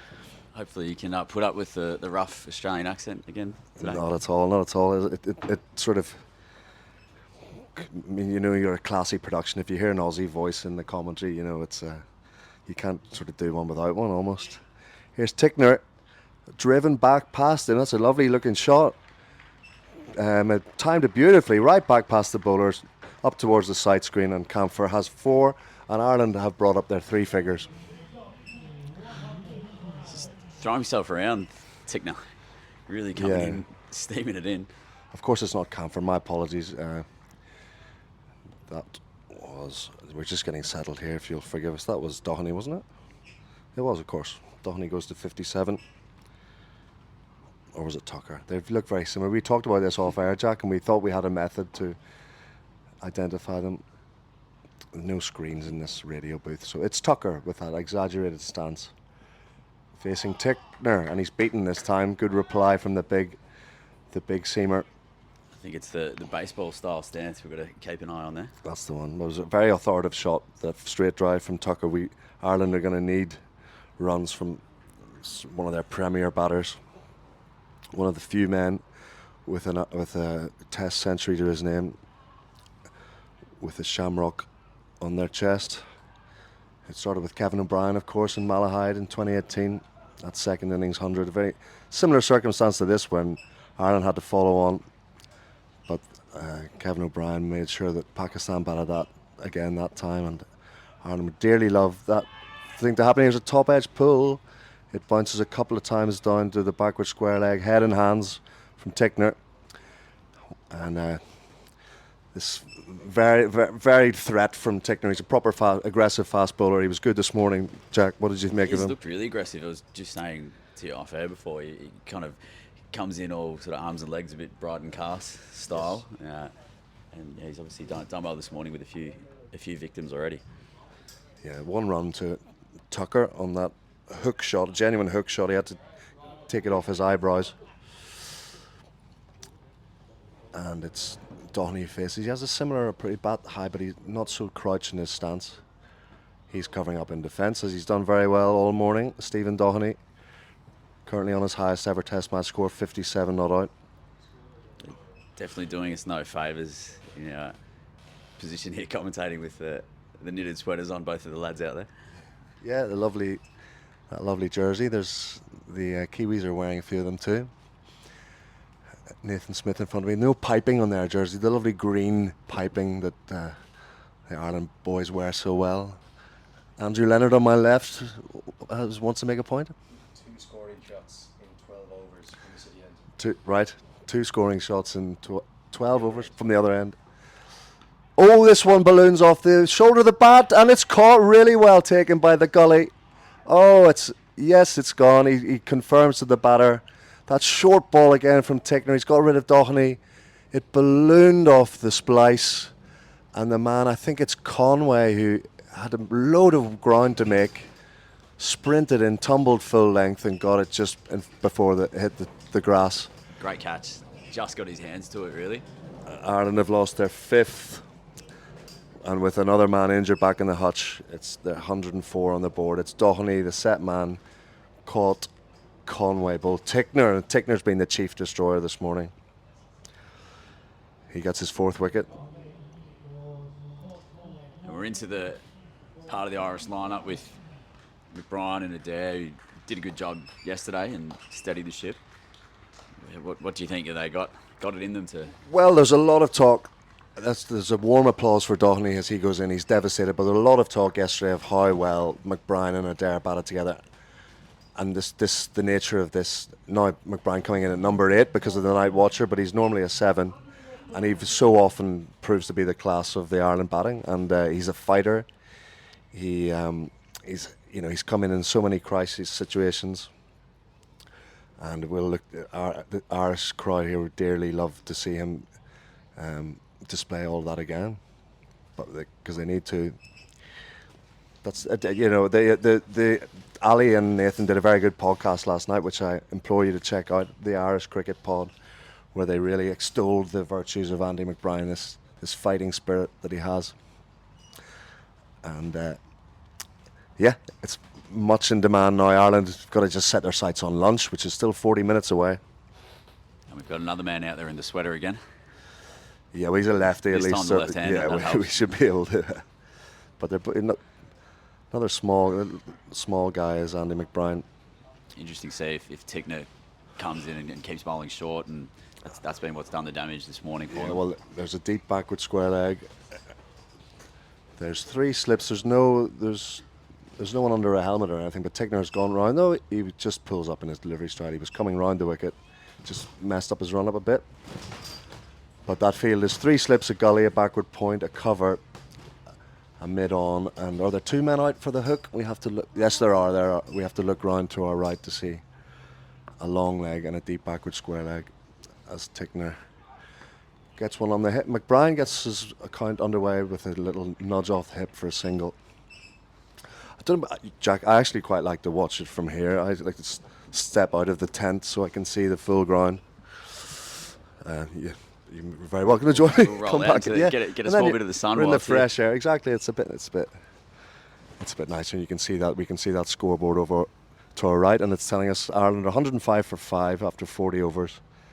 And we'll have to keep reminding you that 5 is effectively 6. with Camphor, we I don't think we can expect him to come back after that hit on the hand. A broken bone. We suspect. I'm not sure. Maybe it's been confirmed already on air. But just think of 4 wickets in hand. But as long as one of them is McBride, Ireland will retain faith in sticking around. Mitchell on from the Castle end here. Yeah, Daryl Mitchell. He's going to go round the wicket. They're setting the field now for the left-handed McBride. There's a leg, not quite a leg gully, like a short leg, but he isn't under a helmet. He's a short square leg, we call him. There's a mid wicket and there's one man on the boundary on the leg side. Just one slip in a gully. This one's on the pad, a stifled appeal, but there'll be a little inside scratch on that one. Small noise before it. Scratch from the man that they call Andy McBride Scrah. His nickname is Scrah. Okay. So I was talking to a good fan yesterday. The McBride and Adair partnership is known as Scradair. Very good. A good little. So get that one trending, because they have put together a lot of crucial rescuing style partnerships for Ireland. They may well do it again today, but at the moment the man called Scrah is facing Mitchell, and he defends easy enough in that unfussy way of his. And he has Lorcan Tucker for company at the other end on 10. And what do you normally expect from a pitch, coming into a third day here in Belfast? Does it tend to change a lot, or? Like all people, a bit variable. It's a good hard surface here that Phil McCormick prepares, and of course you don't get that many opportunities to see then how it, third, fourth day how it develops. I think it's still playing pretty true. There was a bit of variable bounce on the first day, but there's no more or less on day 3, I don't think. This one's on the edge, but safely. Heart was in my mouth slightly the way McBride reacted, but he kept it down. So yeah, I think it will get low. It's been a slow pitch. Yeah. The players confirmed that for us. Yeah, it was definitely keeping low on day 1. Yeah. Through the keeper, there was a lot of short. I think we commented the other day that a few edges that were falling well short of the slips, and Yeah. This morning, it's definitely Tickner's been throwing it down a bit shorter, Yeah. trying to get a bit of bounce. Well, it's the Kiwis really that have extracted some life out of it. Mitchell round, and that's a good forward defence into the covers, no run. So yeah, I think it. If you've been scheduled a 4-day game, you prepare a surface that will last that long, and I think it holds up. We haven't seen a lot of spin. That's one thing that we can't really tell. It is an interesting challenge for the groundsman, to prepare something for. It doesn't get played on for that long, typically. Yeah. No, well, actually, I used to play a bit of schoolboy cricket against Phil McCormick. His father a groundsman as well, so he's a real, like all these. And as Mitchell pulls up in his delivery stride, there's all these groundsmen or curators, if you will. They're real men of cricket, aren't they? And he's got a good, strong team aside him. They just love a dry day, don't they? They love that there's been no rain interruptions. You prepare the surface and then you just hope for clear skies, and there's none of this controversy that you had in Down Under over the winter. As Daryl Mitchell lopes in again. Down the leg side, has Blundell got a glove on that? He has. What an incredible take. That deserves a round of applause. All of his slips, congrats. That's the second one I've seen Blundell today. At full stretch, he's some athlete, isn't he? Yeah, it was a great take. I think you just go back to your point on the groundsman. I think that probably the only time a groundsman's ever had to front a press conference after a test match. So I don't think you'll get any of that here. But yeah, that was crazy. So Jack was just explaining to the listeners. Jack is a Melbourne man, a member at the Melbourne Cricket Ground. He was telling me, but you're living in Dublin now. The last couple of years, you've moved over here. 3 years, yeah. To the better half. It's very familiar tale. A lot of cricketers end up over here for those reasons. I was going to say we don't come for the weather, but we have had pretty good weather. Yeah, the last few lovely days. weather. Come for the women. 25 and sunny. That's right. Yep. Defended in the offside. McBride. That's the end of the over. 105 for 5. I'm sure there'll be a few people. A few text messages went out before to let them know that there's a bit of commentary with a rough Aussie voice on, so we'll give them a shout out. And if anyone's listening from back home, and late Thursday, late Friday evening back home. Yeah, the people getting loose at the weekend. If you want to get it on at your party. Get your old mate Jack describing some cricket to you from all the way from Belfast. I hope you can tune in. More of a case of putting them to sleep, I think. Yeah, okay, well, I know they'll want the Irish to fight, won't they? The Aussies will. I know they'd get behind us against New Zealand. Yeah. So, but they've been very impressed. It's been a great treat to see this New Zealand outfit on our shores. They've been really impressive, and this four-man pace attack. Blair Tickner's been the chief destroyer, and he's hunting for another wicket here as he runs towards us, beats the bat of Tucker, groping forward. A huge big follow through in his run up. He's really putting everything into it. I mean, a lot of these guys, I suppose, it's an audition for the upcoming series in England, and with Henry pulling out with a hamstring, well, what they said was a hamstring at least anyway before the match. There's got to be an opportunity for some of these guys to put their hand up for a bit of Test cricket in England. Yeah, and funny, maybe Nathan Smith in front of us has heard us because he's starting to do a few press ups. He's probably in the box seat after his first innings six-for, but Tickner's coming for a spot too. Maybe they can both get in. They're both being very impressive. Dugout Yorker from Tucker. He'll get some runs into the onside, at least two. As the deep square goes to his left, I think that's Sears. They settle on 2. Total to 107 for 5. The deficit's still a pretty mammoth one, still over 200. But yeah, you're right. It's a fearsome attack. You add Jameson, you add O'Rourke, and what a real battery of quality quicks that they've brought over. Michael Ray is another one. Yeah, it'll be interesting to see what conditions they expect in England. With they've prepared different kind of pitches for the sort of Bazball style cricket over the last few years. Yeah. Tickner on the pull is Tucker, and Smith in front of us goes to his left. Does a good bit of fielding, just the one run. Yeah, of course, that Lord surface, prepared by another Irish groundsman, Carl McDermott, who's the head groundsman at Lord's now. We'll be working on I haven't looked at the forecast or anything. I haven't really been thinking about the series too much. I've been focused on this, but when it comes on, I'll be glued to it, and I'll obviously be fascinating to see the New Zealand team in the context of having watched them in the flesh here, how they can go against England, who are really have a lot of questions to answer after that Ashes here. You were up all night watching it, were you? A lot of late nights over the Christmas period. We didn't make it back home for Christmas this year, so yeah, there was some turkey sandwich fueled sessions on the couch. Yeah. To get through, but I mean, the short days in Melbourne probably did us some favours. We didn't lose as much sleep. Yeah, taking a round the wicket to McBride, who leaves it alone. Yeah. I suppose we talked a lot about the New Zealand players and what's coming up for them in the next few weeks. I mean, for the Irish lads, I suppose it's obviously very different with not having much exposure to Test cricket, but a lot of these guys potentially putting their hand up. T20 matches coming up against India in a month's time, back up here in Stormont. Like for some of the others, I suppose it's back to club cricket and with some big club games. Maybe there might even be the odd county gig for them if they can pop across. McBride drives pleasantly. That's the shot of the morning. Great driving through the covers on the up. He didn't. I don't know why he ran a single. He could have just stood and admired it.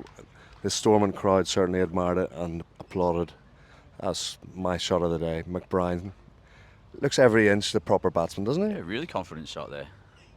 It doesn't look the shot of a number 7 or number 8 at all. So he's up and running. 5 on the board for McBride. Again, the lads Ali and Nathan were saying last night, no more popular cricketer than McBride. If he could bring up another milestone or two today, that would really keep the crowd buzzing. And Tickner's reply is one on his short ball, but again, he's very comfortable. He's comfortable with pace. Plays into the offside. He can't get a run. It's fielded there by Smith at point. They're under the 200 now, 199 to get to make them bat again. Little target. Every little milestone will be ticking off. You're dead right, and that's what McBride. That's the way he goes about his cricket. He's an old-fashioned cricketer. Little milestone, little punch to the gloves there, just to he doesn't do anything quickly. He just leans on his bat, hand on his hip, relaxed chat to Tucker to just convey that we're out here. We've no interest in. We want to stay out here all day, and they're going to have to work hard to get rid of us. But this bowling change will certainly have something to do with it, Jack. The main man from the first innings is back, Smith. They look like they're going in for the kill a small bit here, bringing the the spearhead on here. Yeah, he bowled 5 overs this morning, pretty good spell. He got rid of the night watcher, Tom Mays. And that 6 for 40 in the first innings has him on a virtual visitors honours board in Ireland, and he's up to the crease now, defended by Tucker, easily enough. Do we have an honours board in the Well, they don't. clubhouse We don't. That's the thing. The nature of Ireland not having a fixed. Well, we will have a fixed home in Abbottstown in a few years' time. But the 3 home games we played, one in Malahide, Kevin O'Brien got 100, Mohammed Abbas took a 5 for. I mean, I don't know. But what Ireland do, they bring around their own temporary honours board. Nathan's written a very good piece about it. But a lot of it's just the Irish exploits, and a lot of that has been done away from home. You know, Humphreys 6 for, McBride has a 6 for, Camphor, the hundreds that they've done. But in terms of visiting players in Ireland, as Smith is up to the crease defended, and it goes through the gap. I think he'll get 4 runs for that. Yeah, I think Edge.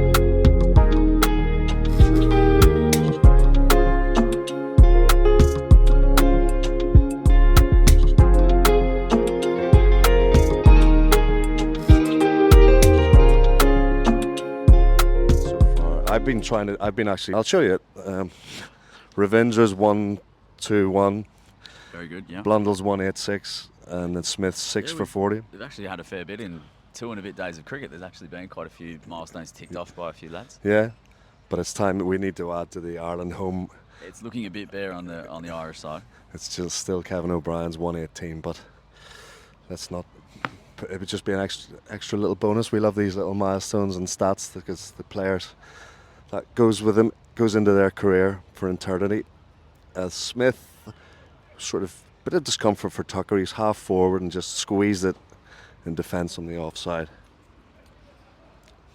Yeah, you were saying again about the MCG, those huge big honours boards they have in there, and then they sort of repurpose them, don't they? They sort of take down the slats and use them as. Yeah, they've got in one of the bars there Yeah, as you come up in the MCC. They've repurposed some of the old scoreboard and got some of the great scores and bowling figures up there, which is always great to see. But they do it well there. Yeah, really, really elegant and sort of classy. I was telling Jack off there that I'm very lucky to have one day at the 2010, actually, a difficult memory for you Aussies when England beat you by an innings, bowled you out for 98. And wasn't the best of series, that one. No, but my man Chris Tremlett was one of the destroyers that day. I was a big Tremlett fan. But yeah, the real privilege of getting inside the members at the MCG for me. There's a bit of a hold up, but Smith is in again. And this is time Tucker's on the hook, keeping that, and he's beating that man on the fence right in front of the school children. They'll love that one. The Cairns Hill Primary kids who have been here all morning in their red jumpers are waving their flags. A really good hook shot. And whistled down to that boundary of Tucker. He's into the 20s now. Ireland 120 for 5. I think Roger told me off air before there was a bit of a rotation policy on the jackets and ties with you and a few mates to get yourselves into the members there. Yeah, so very as they're allowed to a private members club, they have the regulations. We were only allowed one pass, or we were only able to obtain one pass through a friend. So the 4 of us on the trip, we shared it around ourselves, and each had a chance to go in there. Smith, again on the hook, he's controlled this one again. This time he's hit the fielder, but Tucker not afraid to take on the short ball, and he's been in control of those 2 shots. Got 5 runs with it. Interesting ploy from Smith. He hasn't bowled a lot of short ones. He's generally relied on pitching it up and getting nicks. And I could break maybe. Would you do the last 20 minutes, Nathan? Yeah. Sorry, a little bit of excuse us on the hoof. Nathan will take you. Nathan and Jack will take you to lunch. But yeah, the hook shot, well played from Tucker. He's got all the shots. Now that he's in, yep. He has to make run. He's not going to poke around. He's going to take on any invitation to score. Yeah, they need these two to put on a few if they're going to get anywhere near that, getting the Kiwis back in. Yeah, nothing reckless, of course, but just bat normally, as they say. Now Smith's going to go round the wicket to McBride, who covers up defensively. 2 men on the hook for him. Neither of them are all the way out, but this time Smith did bowl the full length. McBride negotiated. It's the end of the over. 121 for 5. I'll do one more over, and then Jack will stay with us. But yeah, bit of patches of blue sky, high cloud. There's birds tweeting. What have you made of your Stormont experience? You enjoy the ground? Yeah, it's been great. We were only, Tom and I were saying on our way back after day one that, you know, come to a ground like this, it is a proper cricket ground. You can cruise around and, you know, sit on the grass, and, you know, plenty of space for kids to play out the back. And, you know, I think that's something that you know, Cricket Island can probably lean into in terms of promoting, you know, getting attendance along, and it's a family friendly atmosphere. It's not your big concrete jungle like the MCG, so it's really enjoyable. Yeah. No, I'm glad. I think spoken to quite a few Kiwis the last few days. They say the same thing. They like this. There's the charm to this ground. It's circled by trees. It's obviously in the shadow of the Parliament buildings. As Tucker really crisp shot through the covers. That's going to race away for 4 as well. A back foot punch. It's chased to the boundary, but fruitlessly slow because Tucker has 4 more. 125 for 5. Good shot, that. Yeah, keeping Crisp. the scoreboard ticking over a small bit here. Yeah. So yeah, that's again. There's a lot of people who earmarked the Friday as a big day out, and you know, they want. Of course, we all want to see it go as long as possible, and then more and more people. I'm sure they'll make it free entry from tea time as they did yesterday. And if Ireland can survive to that, you know, people come along, have a beer, just check it out. Even just, yeah. So that we keep imploring this Irish cricket loving public to come along. And Tickner left a low the oohs and ahs because it must have been close to that off stump, but left alone by Tucker. A good leave. Is there, Rog, any ever talk of starting the day's play later? I know it's a bit unorthodox, but given the fact that you've got natural light until 9-10 p.m. in this part of the world, to get people to come, you know, after work and that sort of thing, did people in cricket circles here ever float Do those? you know what? This is the first time I have heard. I wonder if but Nathan will come on and chat to you about that. I think it's a really, really good idea. Now, of course, you can't guarantee any weather in Ireland, but you can guarantee if it's nice, you do get these lovely long evenings. And yeah, it's Tickner balls to Tucker. Good defence. Possibly a very august man of cricket writing to our left, Ger Siggins. Perhaps he's explored that in one of his columns. But a 12 o'clock start or a 1 o'clock start would get you through to 8-9 o'clock and be perfectly playable. I like that idea. I like just any solutions or any suggestions are all welcome, and that's a very, very strong one. It's good to see that there are plenty of school kids Yeah. in at the ground as well, though. So I suppose that's the other end of it. That during Yeah, the day, yeah. they get the kids along. But obviously, there's no floodlights. There's never going to be a pink ball game in Ireland. I wouldn't have thought. Someone's rough ball from Tickner. He's on the deck again, and a short one that went down the leg side. Blundell did well to. It wasn't one of his acrobatic dives, but because it bounced again before it reached him, but he covered it up. Scrappy bit of cricket all round, really, but just a dot in the book.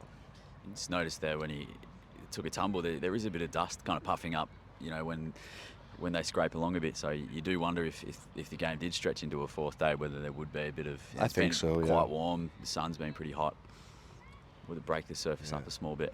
I think if you were to talk to Matthew Humphreys, for example, he would convince you it would have been a ragger. There's a short ball and a comfortable pull shot, swiveled. There's 2 men out for it, but it's all along the ground. They get a single to deep backward square leg. Tucker looking more and more fluent. It goes to 27. The Ireland total inching up to 126 for 5.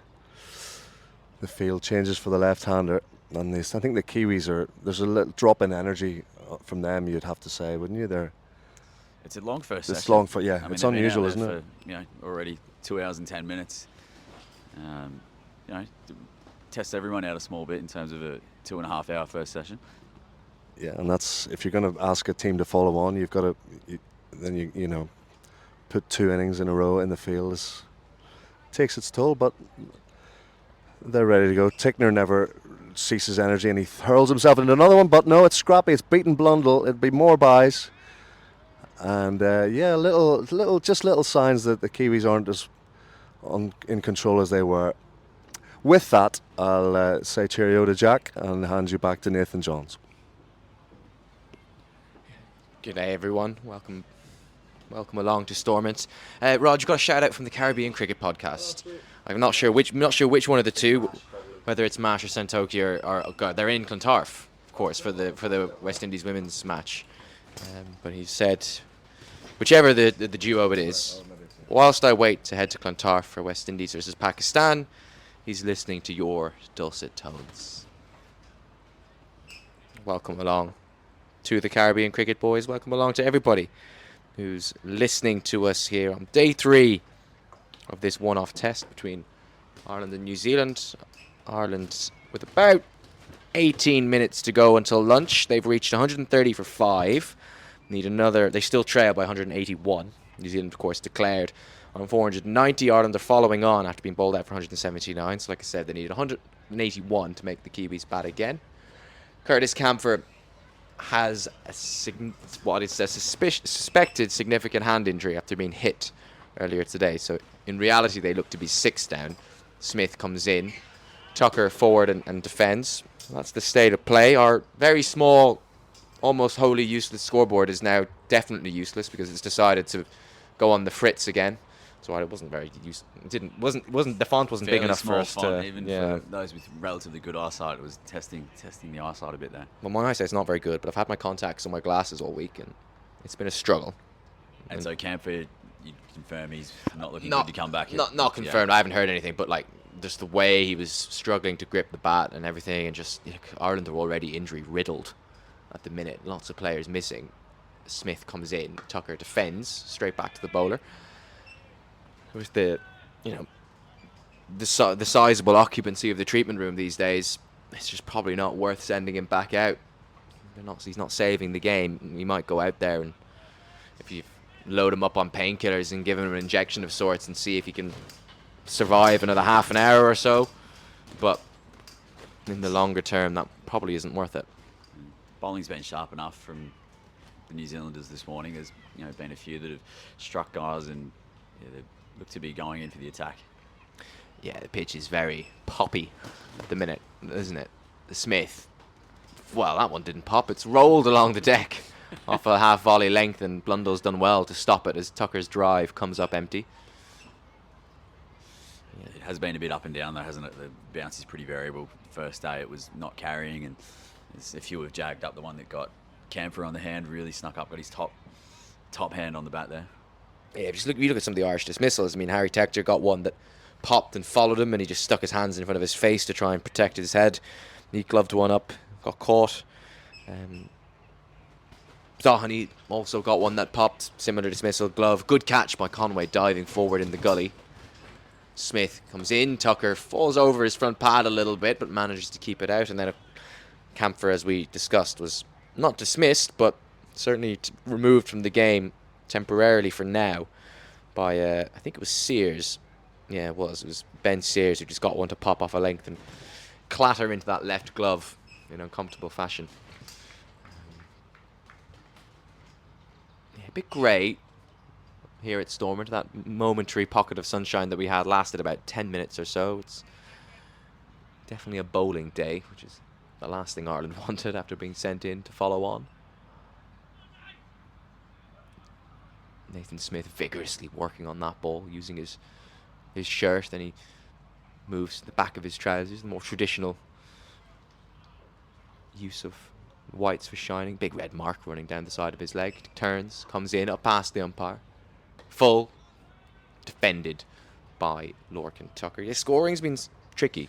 Yeah, look, there was a patch there where they started to tick it over a small bit, but yeah, they've definitely held them up a little bit again here now. I mean, they've got the men out in the deep, so they're sort of threatening that short ball, and then any time it's bowled up, they don't seem game enough to go for that drive, even though there's a bit on offer down the ground.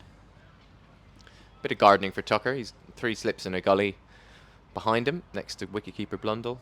Backward point, kind of a short extra cover. Am I seeing things, or is it starting to rain? Smith in. Short. Tucker thought about taking it on, but rides it out of the way. That's. I'm not making that up. That is rain, isn't it? We'll step outside the tent here. No, I think we've got just a few leaves off the trees. It might be. No, I think we're okay. Roger's signalling that tiny bit. Barry O'Keefe has actually emailed in. He's up on the causeway. He came to the first 2 days of the test, and he's doing some sightseeing today. He says there is rain on the causeway coast, and is wondering if that'll make its way towards us. We shall see. Potentially a bit of weather around that might frustrate the Black Caps, as they need what we assume is 4 wickets for victory based on Camphor's injury status. End of the over, 130 for 5. Ireland still trail by 181. Jack, I'm sure you'll have an interesting contribution to the debate that we had yesterday about, we're endlessly having existential conversations about Irish red ball cricket. It's what our favourite hobby. Like about talking about that more than the actual cricket itself. But I'm convinced there's a market out there. There are people who are interested in English Test match cricket in Ireland. We just, for some reason, can't get them to buy into this, be it through lack of knowledge. They don't know what's going on, or maybe the product isn't as compelling as Foakes continues, and that inside edge from McBride flies past his leg stump away to fine leg for 1. We were touching on this earlier where we were chatting before we came on air. The one thing they've done in county cricket pretty well is they get all the Aussie expats in London going along to watch red ball cricket. Yeah, that's it. It's sort of an opportunity to come along, and if you can afford to, just take a day from work, just experience a nice relaxed atmosphere. If you get good weather, sit out in the sun, enjoy a beer or two, have some food. I think if you can facilitate that kind of atmosphere, people come for the day out, not just for the cricket. Do you think there's an appetite for that within Aussie expats on this side of the Irish Sea? Are there enough of them? Yeah, those of us whose partners dragged us kicking and screaming over here. But no, look, there are a good few Aussie expats around, and I think it's probably the lack of it that there's only these one-off occasions that make it a little bit tricky to get into a rhythm. It's starting to come down a good bit now. Yeah, we're off. Rain, actually. We're off for rain here, I think. The Black Caps were kind of standing around with arms out as if to say, what are we doing here, bloke? So, this is quite heavy, this stuff. And after a very brief conversation, umpires Tucker and Wharf have decided to take the players off. There is a little bit of blue sky around, so hopefully this is just a shower. But for the first time across these 3 days of cricket, the weather has interfered here in Belfast. There are about 11 minutes to go until the scheduled lunch break. Dare I say, this will lead to an early lunch. Weather dependent, of course. We should return, if that is lunch, in 40 minutes time. So what's that, 2 o'clock, give or take, which I think gives us an excuse to go off and get a bit of grub. Jack, any last thoughts on the session that was? No, look, it was an entertaining session. The Kiwis, really going for it. I think they probably, got half an eye on getting back over to England and maybe have an extra half day's rest before the test. But look, Ireland's hanging in there. They're keeping the scoreboard ticking over. I think, if they can use this break to their advantage, maybe come out a bit refreshed and really dig in for an afternoon session. Yeah, the rain has actually stopped. Well, maybe not completely stopped, but the covers haven't even come on yet, and I think most of that shower has been blown over. But now that the players have gone off, they are going to take an early lunch. The break has been called, so assuming that the shower has been blown away, we'll be back with you in roughly 40 minutes time. So what's that, 2 o'clock for the start of the afternoon session. The score, Ireland 131 for 5. Following on, they